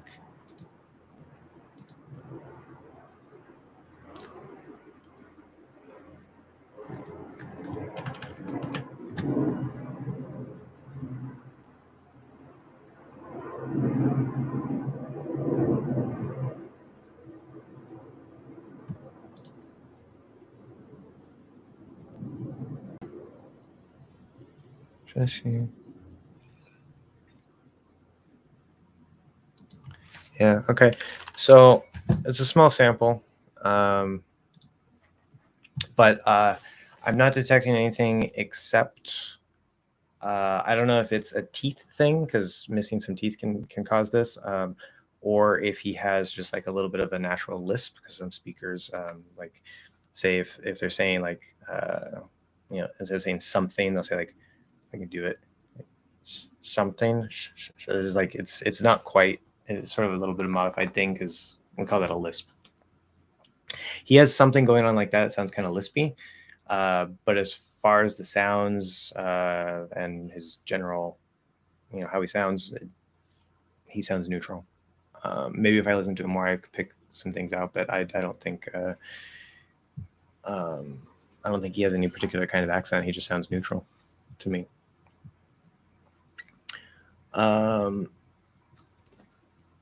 Did you watch Stranger Things 4? I haven't even watched Stranger Things 1. I think I watched like the first episode of Stranger Things, maybe the first 2, and I know it's a big thing and it's so good and all this stuff, and if I actually watched it, I'd probably like it, but I just never got into it, and I got too much anime to watch, right? Like, I'd much rather spend my time watching anime if I'm gonna have a moment to watch something. So, yeah, I'm not up on the Stranger Things. Can who you watch TV with ever turn into who you wash TV with? Really fast speech. Who you watch TV with? Who you watch TV with? Who you watch TV with? Watch TV with? Who you watch TV with? Watch TV with? Who you watch TV with? Watch. Who you watch TV with? Who you watch TV with? Maybe I'm gonna say technically no. I don't know if it was with you, Finn. I know I was talking to somebody about this recently. When we're doing a CH sound, right, which is basically it's a blend between t and sh. If we do it really quickly and more lazily, it sounds like we don't actually close the T. So all that's really left is the SH, but we don't do a normal SH. It's actually like slightly fronted and closer to, it's like sort of like halfway between if we were to do an actual t, sh, it's sort of like stuck in between. And it sounds a little bit different, but it's basically like an SH sound. But it wouldn't be a normal SH sound. So instead of like, if I were to slow it down, again, this would only be in faster, lazier speech. If I were to slow down watch, but do it in that sort of that lazier way, so just so you can like hear what's going on if I slow it, instead of like, it's not wash, it'd be like wash, wash, sh, sh, sh. Okay, instead of wash, sh, sh, sh. So what I'm doing is I'm actually, instead of closing and then doing like the blending into the S, I'm kind of like getting my tongue around where it would be closing, but not quite, and then just like tweaking it a little bit. Instead of straight SH. So there's a little extra something in there that wouldn't make it the same as SH, but it's going to sound like an SH. It's just not a normal SH that we would normally use.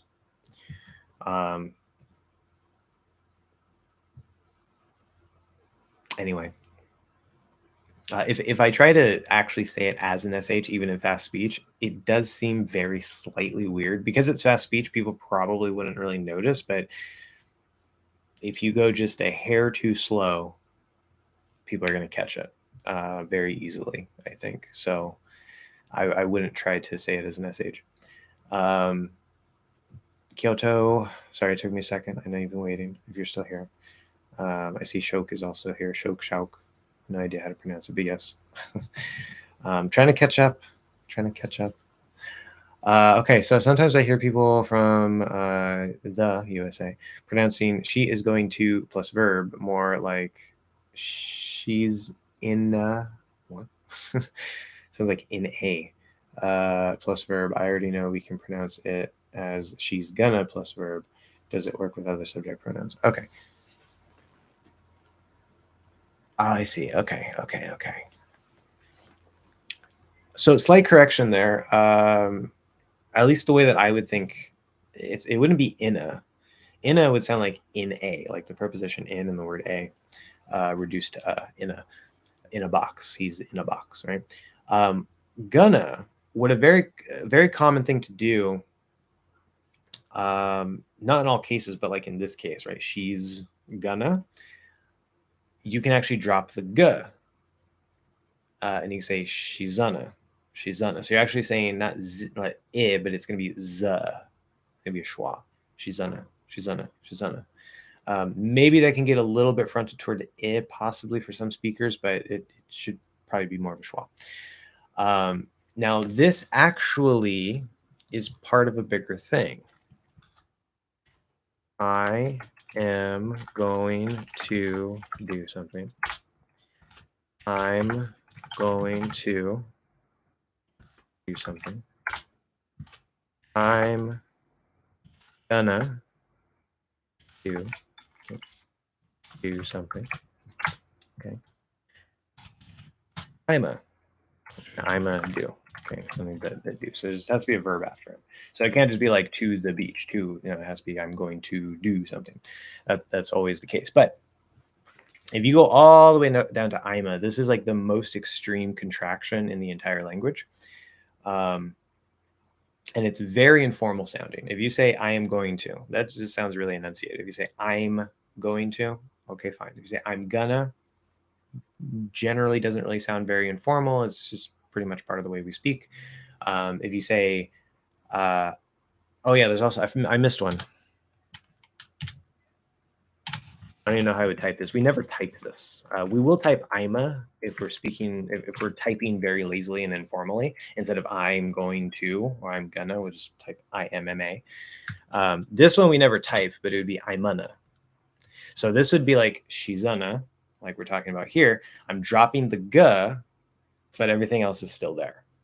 Okay, so between I'm gonna and Ima, there's Imana. Okay, Imana does start to sound a bit more informal, but it's also very, very, very common in everyday speech. Once you hit Ima is definitely more informal. Okay, that one I would avoid unless you're in an informal situation for sure. Everything else kind of okay, kind of fair game, especially as we go less and less contracted. With the exception of I am going to, which just sounds enunciated, very enunciated. Yeah, I see Fluent American is here. Yes, doing good. Thank you for checking in.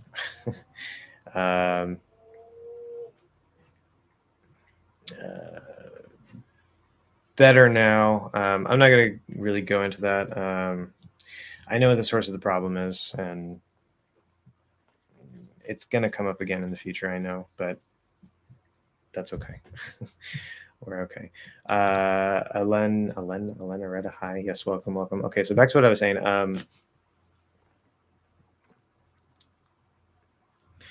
Main point is we have multiple ways that we can do this. Some sound more informal, some don't. What happens when we have other pronouns? Okay, so I'm, we see the whole range there. If I say, okay, you are going to, you are gonna, or you're, right? You're going to, you're gonna. Okay, all that's fine. Can I say you're gonna? Just drop the G. You're gonna do it. Start sounding a bit informal, a bit lazy. It's a little less clear. Does exist. Yes, you're gonna do it. Now that kind of sounds a bit like a direct command, almost like a threat. Like you're gonna do it. Like, and that's not just because I'm dropping the G. Like if I just say you're going to do it, sounds like I'm directing you. Like, hey, this is what's going to happen, whether you want to or not. So with the you, you might have a little bit of a special context going on, but. And then can we go like Ima? Can we say like Yana? Probably not. No, it's a little too much. So he's, she's, we have that same chain. She's going to, she's gonna, she's gonna. If you try to say like, what would it be? Like she's a, now it sounds like she is a. But Ima also sounds like I am a, and the context will tell us. If you say I'm a verb, right? I'm a do it. Obviously, it's I am going to. If you say I'm a teacher, then I'm saying I'm a teacher, and that's just normal pronunciation. It's not informal. If you say she's my brain is like car. She's a car. Let's go with that. She's a car. Then that's fine. That's just a noun. If you say she's a do it, that's just broken English. Doesn't work. Does not work at all. It doesn't even make sense. So basically, I'm can go all the way down to Ima, but the rest won't. Okay. If we say we are going to, we're gonna do it. We're gonna do it tomorrow. You can drop the g, no problem. They are going to, they're gonna do it. You can also drop the g. Again, start sounding a little bit more informal. It's a little less clear, but it does exist. Again, this isn't what you should do. This isn't what you have to do. We can see there's a range of possible reductions here. Okay, when I talk about the range idea, I'm going to have a whole series of videos about this. There's range as applied to the articulation of a given sound. So like E versus E, E, E, same sound. One is fully formed, one is a little lazy. Still sounds like the same basic sound. Ah and ah, the lazy ah, full ah. Okay, still ah. or with the THs, how we have like the th, and then the sort of really lazy one back here, and then we have the dental T variation. That's a little bit of a special group, but that's all within the range of the TH sounds, and how to articulate them, how to form them. Okay. Then we have range in terms of the pronunciation of a particular word. So like the word believe, you could fully enunciate it and emphasize it with B at the start. You could say believe. Not likely, but it's possible. It doesn't even say that in the dictionary, which is, I think, kind of ridiculous. But we usually don't say it with B, but it's definitely possible. Believe. Okay.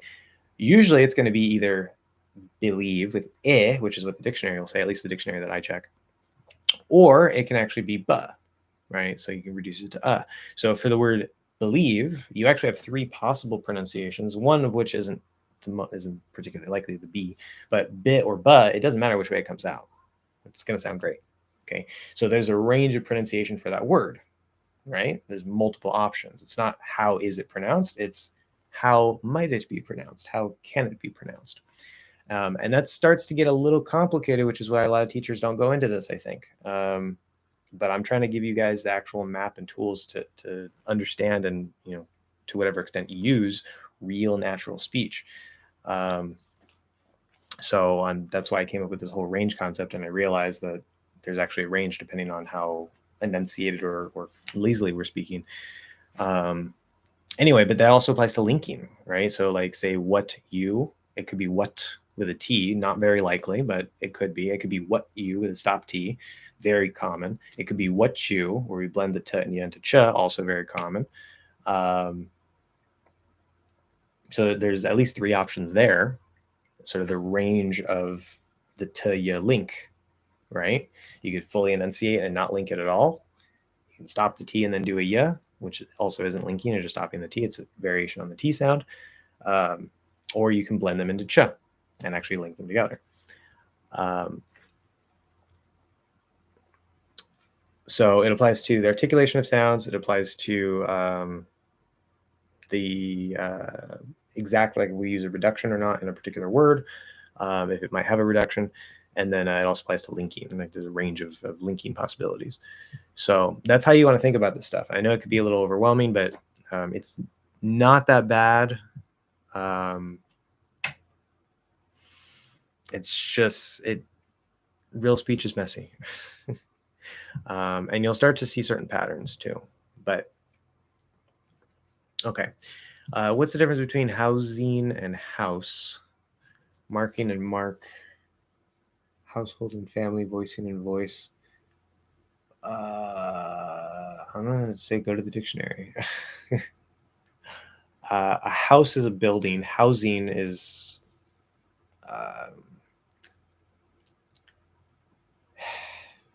so if you build a house, you're building a specific building to live in. If you build housing, it's not necessarily a house. It could be apartments, but it's some place where people can live. Same basic idea, has to do with, having a place to live, but they're not used in the same places, different contexts. Marking and mark, they can be interchangeable. If I take this and I put a mark on my hand, I could say there's a mark on my hand or there's a marking on my hand. Probably there's a mark. Marking, again, they can be interchangeable, but marking sounds a little bit more like some specific thing. So like if I were to write like the letter A, that would be a marking. It's a specific symbol, where if I just like make a mark, I'm not making a marking necessarily, but there's context again, context. Household and family. Not sure why this is a question.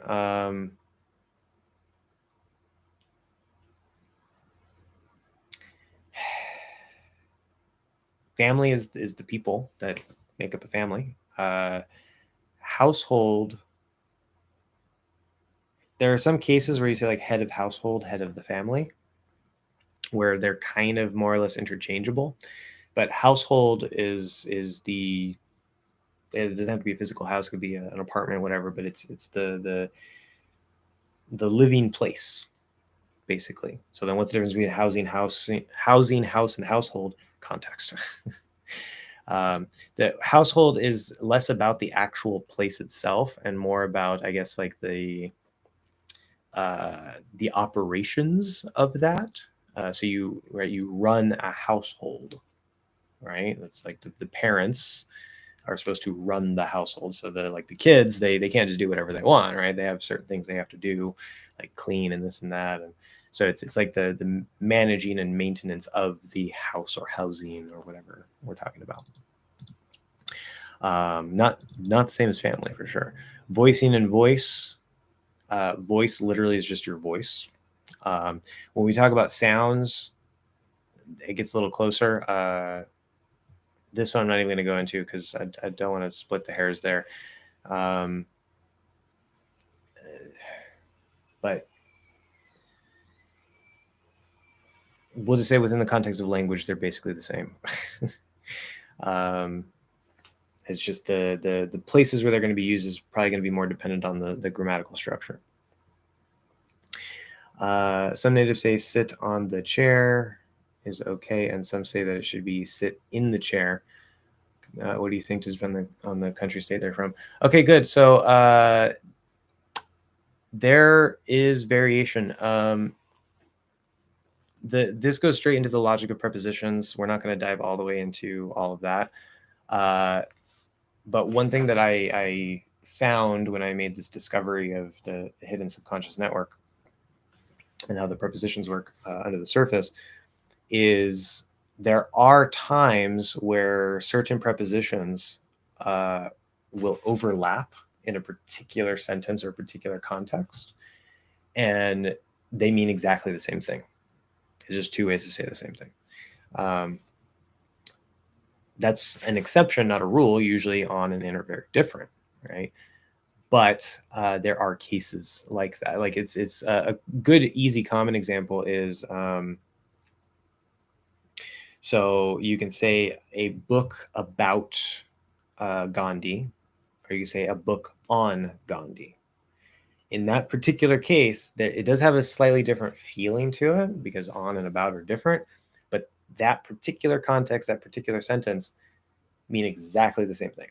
There's no difference in meaning, okay? In this case, so the interesting thing is I had somebody who's a Polish speaker comment on one of the preposition videos a while ago. And they were talking about how in Polish, they literally, like, so in English, we say you park your car in a parking lot, right? So you go to the store, there's a bunch of parking spaces, that's a parking lot. You park in the parking lot, okay? We're not talking about a specific spot necessarily, but it's just that's the lot for parking. It's in the parking lot. And he was telling me that in Polish, they would actually use what would literally be translated as on a parking lot. Now, from a more objective view, not within English, but just looking at logic in general, a parking lot is a surface, right? Your car is on the ground. Okay. So you could logically park on a parking lot. That does work. But the English language, the personality of the English language, specifically American English, because there's a little bit of difference. There's little flavors to the personality between like American and British and this and that. But the general personality of the English language doesn't look at a parking lot as a surface. It looks at it as a container, which is what in is all about. On is generally a surface, roughly speaking. I'm not going to go into all that, but in is always a container in some way. It's always a container. That's the core idea. So, and that makes sense. Like if you ask an English speaker, like, would you park in a parking lot or on a parking lot? On, they might think of like a parking structure where like you can go up. That probably might trigger that idea, and they might say that. But either way, you're still in a parking lot, right? And that's just how it feels. It feels like the parking lot is a container for parking cars, right? It's an area. You're in an area for parking cars. Now, I had one of my friends, apparently, so when you're driving, most people, I think at least, would say in a lane, right? There's multiple lanes when you're driving on the street, in a lane. And this friend, first person I ever heard say this in my entire life, I was really, really confused and shocked. She said on a lane, which again makes sense because you're on a surface, but why on? You're in a particular lane, right? They're different containers. Each lane is a container. If you're on, and it doesn't matter what lane, it's just the surface. That's how I look at it. But apparently there are some people who say on a lane. That I think is definitely probably more of a regional thing, more of an exception. This person is also a native Spanish and English speaker. First language was Spanish, but after a few years, they came to the US, and English is now their primary dominant language, and their Spanish is kind of weak. Like they can still speak Spanish and stuff, but it's not as strong as their English. So English sort of took over for them. And I think that might be why this person says on a lane instead of in a lane. Sometimes also when we say certain things, there might be two prepositions that are very similar in that context, and one might slip out and we don't care to correct it because the other person knows what we're saying. You also run into a couple cases like that. So it's not like an exact science perfect for like all speakers. But in general, right, it works, it makes sense, it's how it feels. In this particular case, when we're saying sit on a chair, sit in a chair, okay? So I mentioned the parking lot thing because yes, you could look at a parking lot in two ways. English looks at it as a container. But within English, there are things that you could look at in two different ways. So sit on the chair, sit in the chair. A chair is a surface that you sit on top of, right? But especially if the chair has a back and arms, now it's almost kind of like it's a container. So you're still on the surface, right? You're sitting on the chair, but you could look at it as in, like you're sort of in the chair. Now you're not physically inside of the chair, of course, but this is one specific case where there's actually two ways to look at it that objectively logically makes sense, but also within the context of English and through the personality of the English language, is also acceptable in both cases. So if you have some natives saying one and you have some natives saying the other, I don't think it's a case. I think you're just hearing some natives use one and some natives use the other. But this particular case, I would imagine any native might randomly use one or the other for this particular case. Again, I have to emphasize that for this particular case. It does not matter. It's like saying a book about Gandhi or a book on Gandhi. If you say some natives say about, some natives say on, that's because they're both the same. It doesn't matter. But you should be able to see how, again, in this particular case, due to what a chair is and how it can be looked at as a surface or as a container, they both just so happen to apply and are acceptable by the standards of the personality of the English language. That's the gray area where you kind of have to, like, just because it's logical generally objectively doesn't mean it's going to work within a particular language. That's why one reason I say there's a personality for the language. So that's where it gets a little bit tricky, and just because it's logical doesn't mean it's going to work within that language. But again, we're using logic to approach things, to dig under the surface, to see why this works in this case. But it's not everything that is logical will necessarily work, right?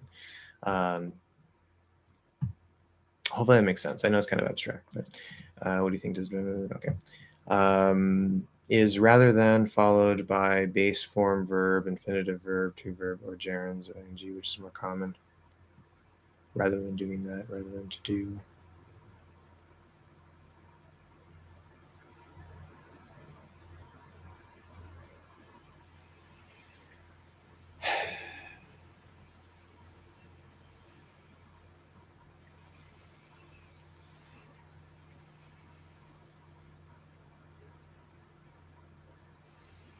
Depends on the context. Depends on what you're saying.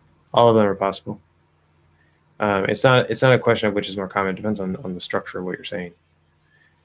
I'm not going to go into that. Tomorrow I'm off work, so I won't come in tomorrow. He has basketball practice, so I don't think he'll come in. Shouldn't be going. Yeah.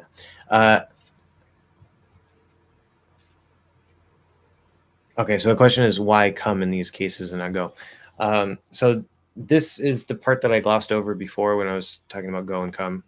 It depends on how the person is thinking of it. Okay, whether you use go or come is not just a matter of where the speaker is. It can also be what the speaker is thinking. Okay, the example I like to give is, let's say, okay, so I'm in the United States. Let's say you're in Japan. Okay, I'm talking to you on the phone. And I say, when are you coming to the United States again? Because you visited me, you went back to Japan. Okay, now I'm wondering, okay, when are you going to visit? So I'm in the United States, so I would most likely use come. Saying go is a little bit weird because I'm in the United States. Okay. Now let's say that I am in Brazil, you're in Japan. Now I could say, when are you going to the United States? Because I'm not there. So that is away from me, away from you. You can go there, okay?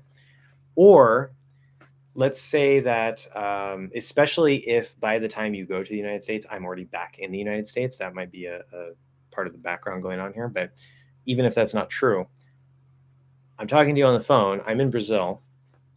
If I'm imagining myself in the United States and I say, when are you coming to the United States? Now, obviously, I'm in Brazil. Come would not be appropriate if we simply go off of the basics of go away from the speaker or come toward the speaker. But in my head, I'm imagining, you and me in the United States or whatever. It doesn't have to be so clearly defined, but that's sort of going on in my mind, and come becomes a very natural option. Okay, so in that particular case, I'm in Brazil, you're in Japan. If I use come or go, both work perfectly fine. It does not matter at all. There is a slightly different feeling. It does mean that inside my mind, there's something slightly different going on, but the actual result does not matter. Like, either one works. So this person, when they say tomorrow I'm off work, so I won't come in.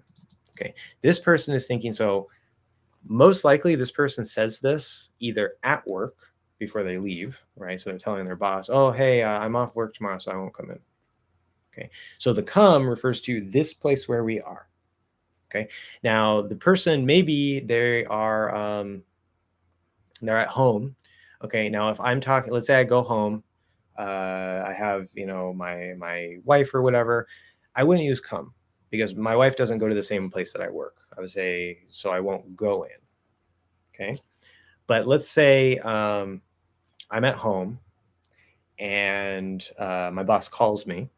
Okay, now I could say tomorrow I'm off work, so I won't go in. That's perfectly fine because I'm obviously not at work. Work would be away from me. Or I could be thinking of being at work and versus, like, it's kind of hard. It's the focal point in the mind. So if I put that focal point at work instead of where I currently am, right? And because my boss also goes to that same place, okay, I can say tomorrow I'm off, so I won't come in. It works. It becomes available. It's kind of a weird thing, but it works very similarly to what I was describing with Brazil and Japan. Same thing with tomorrow. He has basketball practice, so I don't think he'll come in. You're whether physically there or in your mind, you're sort of imagining this, like, come towards me, come towards the place that I'm talking about, as if I were there or because I am there. Yeah, hopefully that makes sense.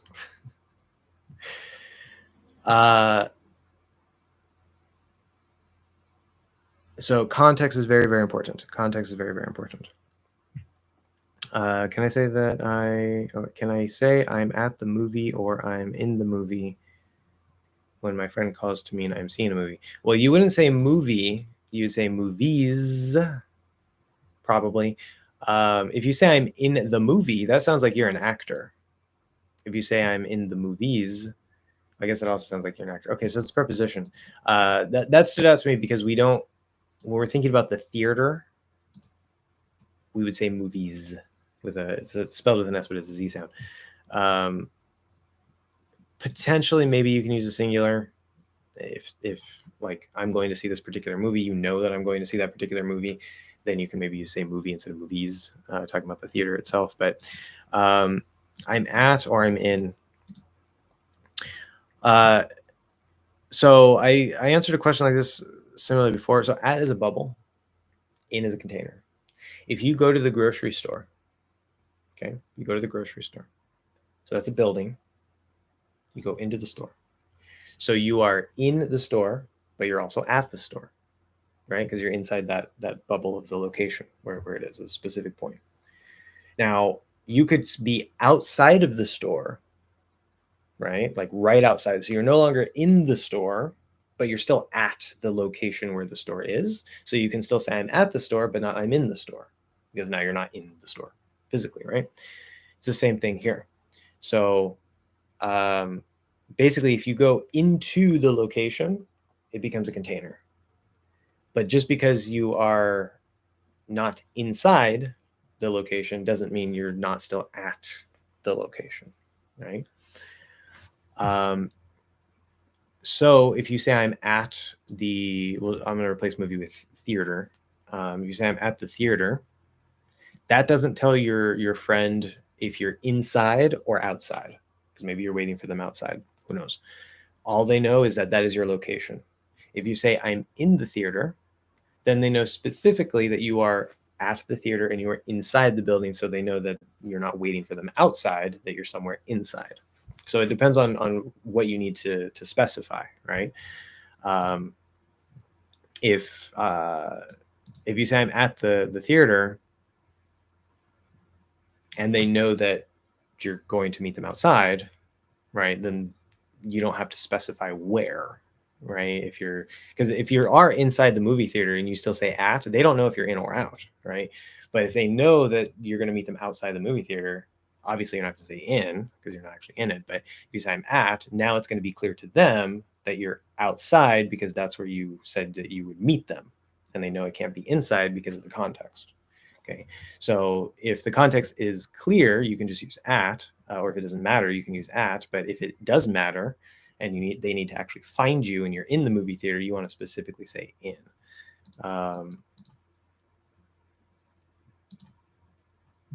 Okay. Now, if you're there specifically for the action of watching a movie, and you just want to describe that, like your friend calls you and you're at the movie, you're like, oh, hey, I'm at the theater. Or, well, we probably wouldn't say theater in that case, which is a little weird, because I'm at the movies.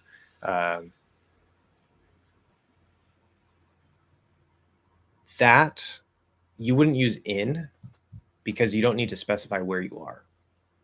Okay, you're at that location for that specific purpose, and you're just informing them that, when you say I'm at the movies, they're probably going to assume that you're watching a movie and they're interrupting you, or you're about to watch a movie. So again, context. Great answers. Thank you, Wendell. I've noticed that mostly short I hate the term short I, can be pronounced as a schwa sound in unstressed syllables, such as vent 11, eraser, biggest solid fluid, etc. Okay, yes and no. So it is not, breathe. It is not a short I. Okay. I don't want to go into a rant here. In terms of linguistics, I'm sure there's a reason why they call it a short I, and that's fine. I don't care. That has nothing to do with English. I've had so many students, I can't tell you how many students, where when I'm testing their sounds, right? And I say, like, okay, say the sound, right? Say the sound like at the beginning of it, right? And what they do every time without fail, well, not every time, but most students will say it. And I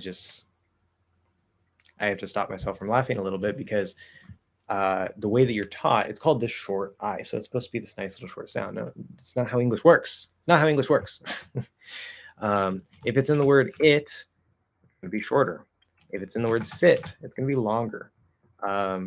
Even if you compare E and I directly, it doesn't matter. If I say sit and seat, those are going to be roughly the same length compared to if I were to say it, right? Eat is also stressed because that's, but it is not stressed. It's the stress that is the key factor in determining the length, not the sound itself. So that's the first thing I want to mention, just to make sure that's very clear. The sound is eh, okay? It's not it, it's eh. If it needs to be shorter, because you're either speaking faster or because it's unstressed, then you will pronounce it in a shorter way. Same thing with E. If I'm speaking quickly, instead of saying, I'm not going to say like I eat every day. No, I'm going to say I eat every day. Eat, eat, eat, eat. It's the same E sound, but it's really short because I'm speaking more quickly. Even though it's in a stressed syllable, the speed and the stress will be what determines the actual length within English. So, to your point, it's no. It's not that it's pronounced as a schwa sound. So what happens here is that it's extremely common that things that can reduce to a schwa can also reduce to I. Okay, we have two options. It's not that like I gets pronounced as or gets pronounced as I, because, and very, very, very commonly, not all the time, but a sort of very common subgroup here is it's sounds that fully enunciated would be E. So maybe depending, but if we talk about event, okay, event, event, but it's not stressed, it's just E, okay, it's an unstressed E, and it will most likely turn into either I or okay, in the event, yeah, so, but it can come out as E, especially if you're enunciating. It can potentially at any time come out as E. It's just very unlikely that it's going to come out as E. If you say I, event, okay, still needs to be unstressed, short, quiet. We're reducing the E to I. Perfectly fine, super, super common. Or event, not event, event. Also perfectly fine, perfectly common. It does not matter at all if it comes out as I or They're two super common reductions for that. Same thing, 11. So 11. All fine. Just the E is the least likely one. Eraser.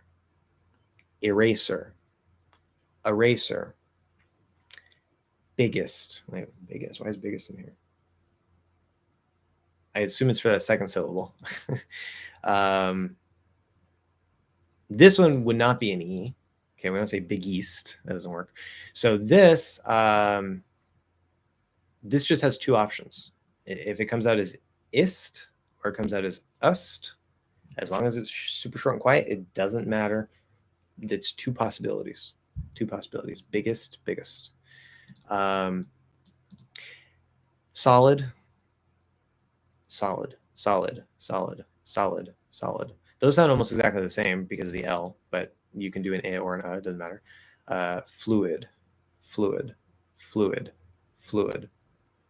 Both sound perfectly fine to me. Now, part of this has to do with the mouth posture of American English and how that affects things, because there's always going to be a central tension around no matter what sound you're making. And I think that's part of why we get this. However, that being said, there are some cases where it is I and it cannot be changed to and there are some cases where it's and it cannot be changed to I. But in probably like 95% of cases, if you have a schwa reduction, it can be pronounced as I, or if you have an I reduction, it can be pronounced as a schwa. More often than not, it's definitely going to work. Okay, moving on. That's why when if you look at like my example videos, the extra practice lessons, you'll often see like, all right, IH is I, UH is So you'll see me write both versions, right? If both of them are possible, I'll put like, say if it's like one of these, what was it like event? So if there's also the E, I'll also put the E option. So it'll be like E slash I slash dash and then vent. Because there's three possibilities there. I don't always catch all possibilities, but because that's a very common pattern, that's one that I try to make sure to note every time it happens. If the other person that keeps changing their name is me, wait, what? I changed it by my country laws. Brazil. My real name now is Kyoto plus something. Okay. Well, there's another person here who keeps changing their name, so I know that I don't think that's you, but I'm talking about like their actual like YouTube username. They keep changing it to drastic, very different things. But that's cool.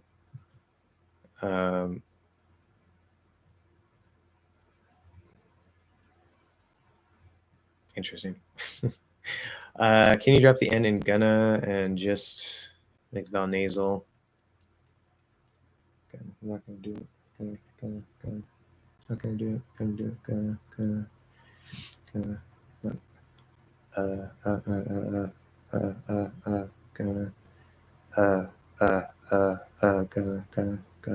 Gonna. Gonna. Trying to see if it has to actually be nasal or not. I don't know if the nasal is required. My nasal flap does want to naturally open when I do that a bit, but if you are speaking extra lazy and probably really fast, but maybe within normal speed, it is possible. I don't recommend it. It can happen. This is one of the things that just kind of puts you in danger of not being understood. But if you have a pretty solid level of mastery, like Finn generally seems to have, just go ahead, fine. If you do it, don't worry about it. But that's not something that I would intentionally try to do necessarily because it's not required to sound natural. Oh, the subjunctive thing. Would you ever say it's important that he go? Yeah, I was talking about that earlier. Pretty sure. Important that he go, yeah. I don't see. And that is exactly what I was talking about earlier. I'm kind of confused. Tip to learn anything, you must be obsessed with it. Well, perhaps. I don't know if I would completely agree with that, but I see what you're saying. And generally, yeah, if you really want to learn something, you kind of have to. If you want to really master something, that is definitely true. If you want to get like top of the top, not just good, not just like, yeah, you know what you're doing, right? Like pro mastery. Yes, you need to be obsessed with it. But that's a level far beyond what most people, what really anybody needs for a language. These gonna hacks are incredibly made a mistake, Finn. How dare you? You can't make mistakes. Come on. No, it's okay. Incredibly useful. I wonder if that's a typo or if that's because of Portuguese. Because that sounds like something a Portuguese speaker might do.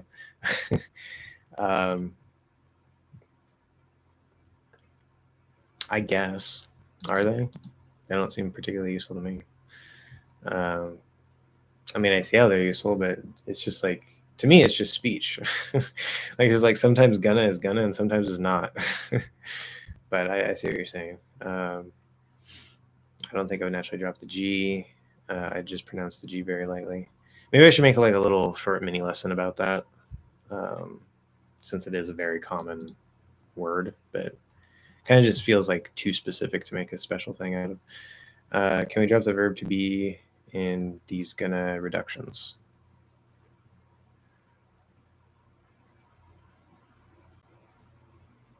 Okay, so like I am going to do, and then dropping the M.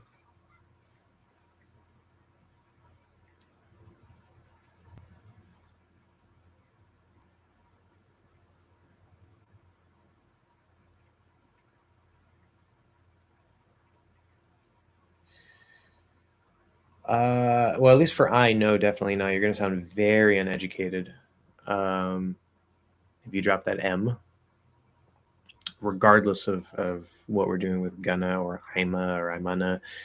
If you drop the M, it, even if you keep the G, if you say like I gonna, it just sounds very uneducated, uh, like you're a child, right? Like you don't have the grammar fully formed yet. Basically, it's like I gonna go to the beach. I gonna go beach. Like it's gonna sound like that. You need the M for the I'm. In other cases, so remember when we drop certain things in informal speech, like if I say, "Are you hungry?" and I just say, "You hungry?" with no R. Okay, now if I say, "You gonna do it?" with no R, that does work. You can drop to be with you, but it does sound more informal. Um,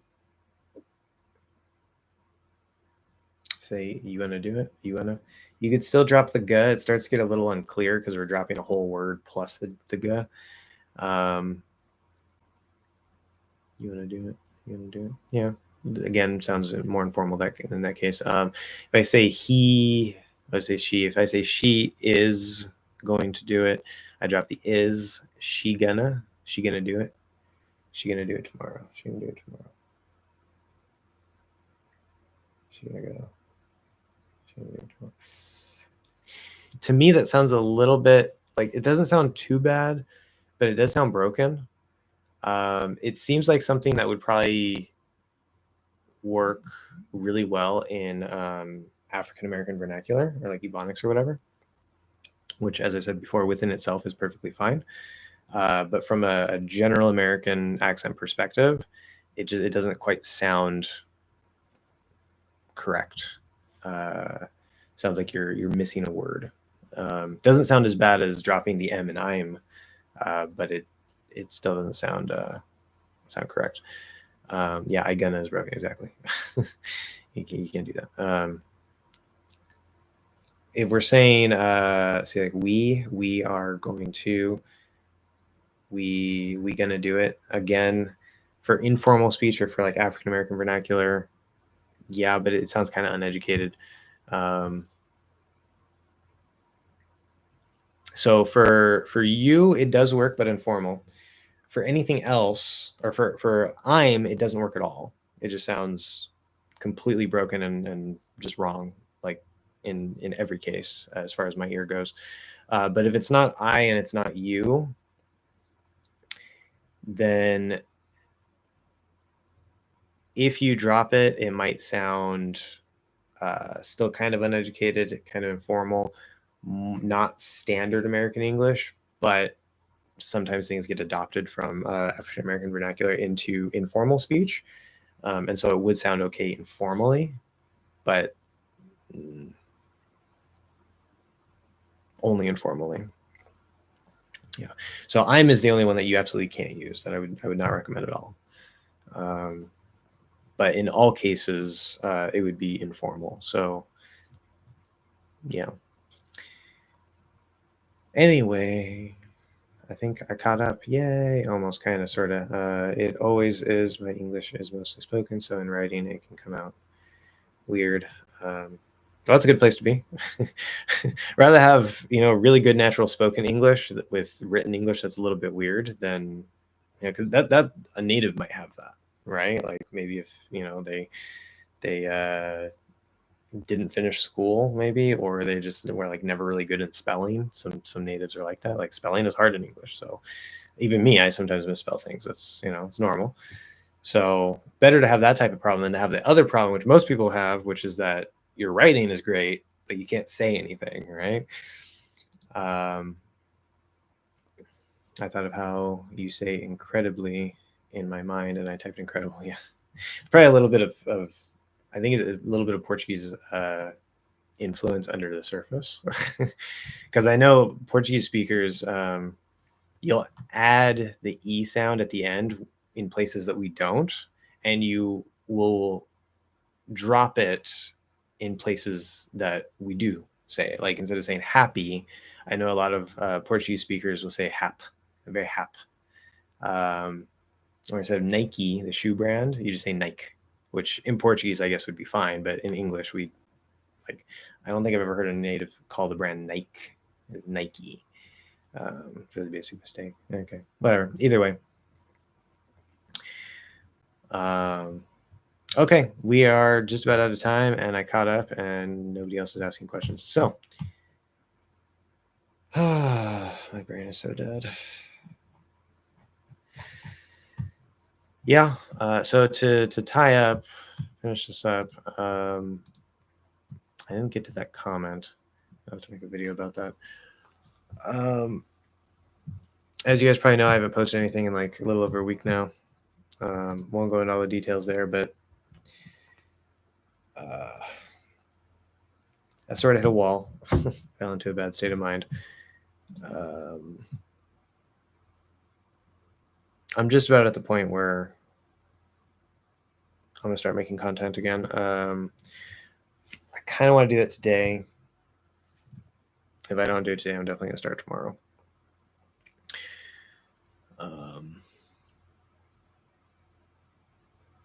But yeah, and we're gonna be going back to more or less daily posts. If I don't quite hit daily, it'll still be pretty high volume, but I'm going to shoot for daily. I just need to mostly build up some stamina, and I need to catch up on things. So it is what it is. I know you guys understand. You're like, oh, it's okay. You don't have to rush this or that. Like, I know. There's something I need to do, but yeah, so then the next videos to look forward to, there's of course going to be extra practice lessons. I'm on sort of the k, g area of that. I'm going to talk a bit about nasalizing vowels. I'm going to start talking about the range idea, and I'm going to have some specific videos talking about like the range of vowels, range of consonants, range in words and in linking and stuff. So they're going to be multiple. It's going to be a little mini series. And then after that, aside from the intonation stuff I'm working on in the background, I don't have any more main content to make. So I might start pivoting out of pronunciation and into other areas finally.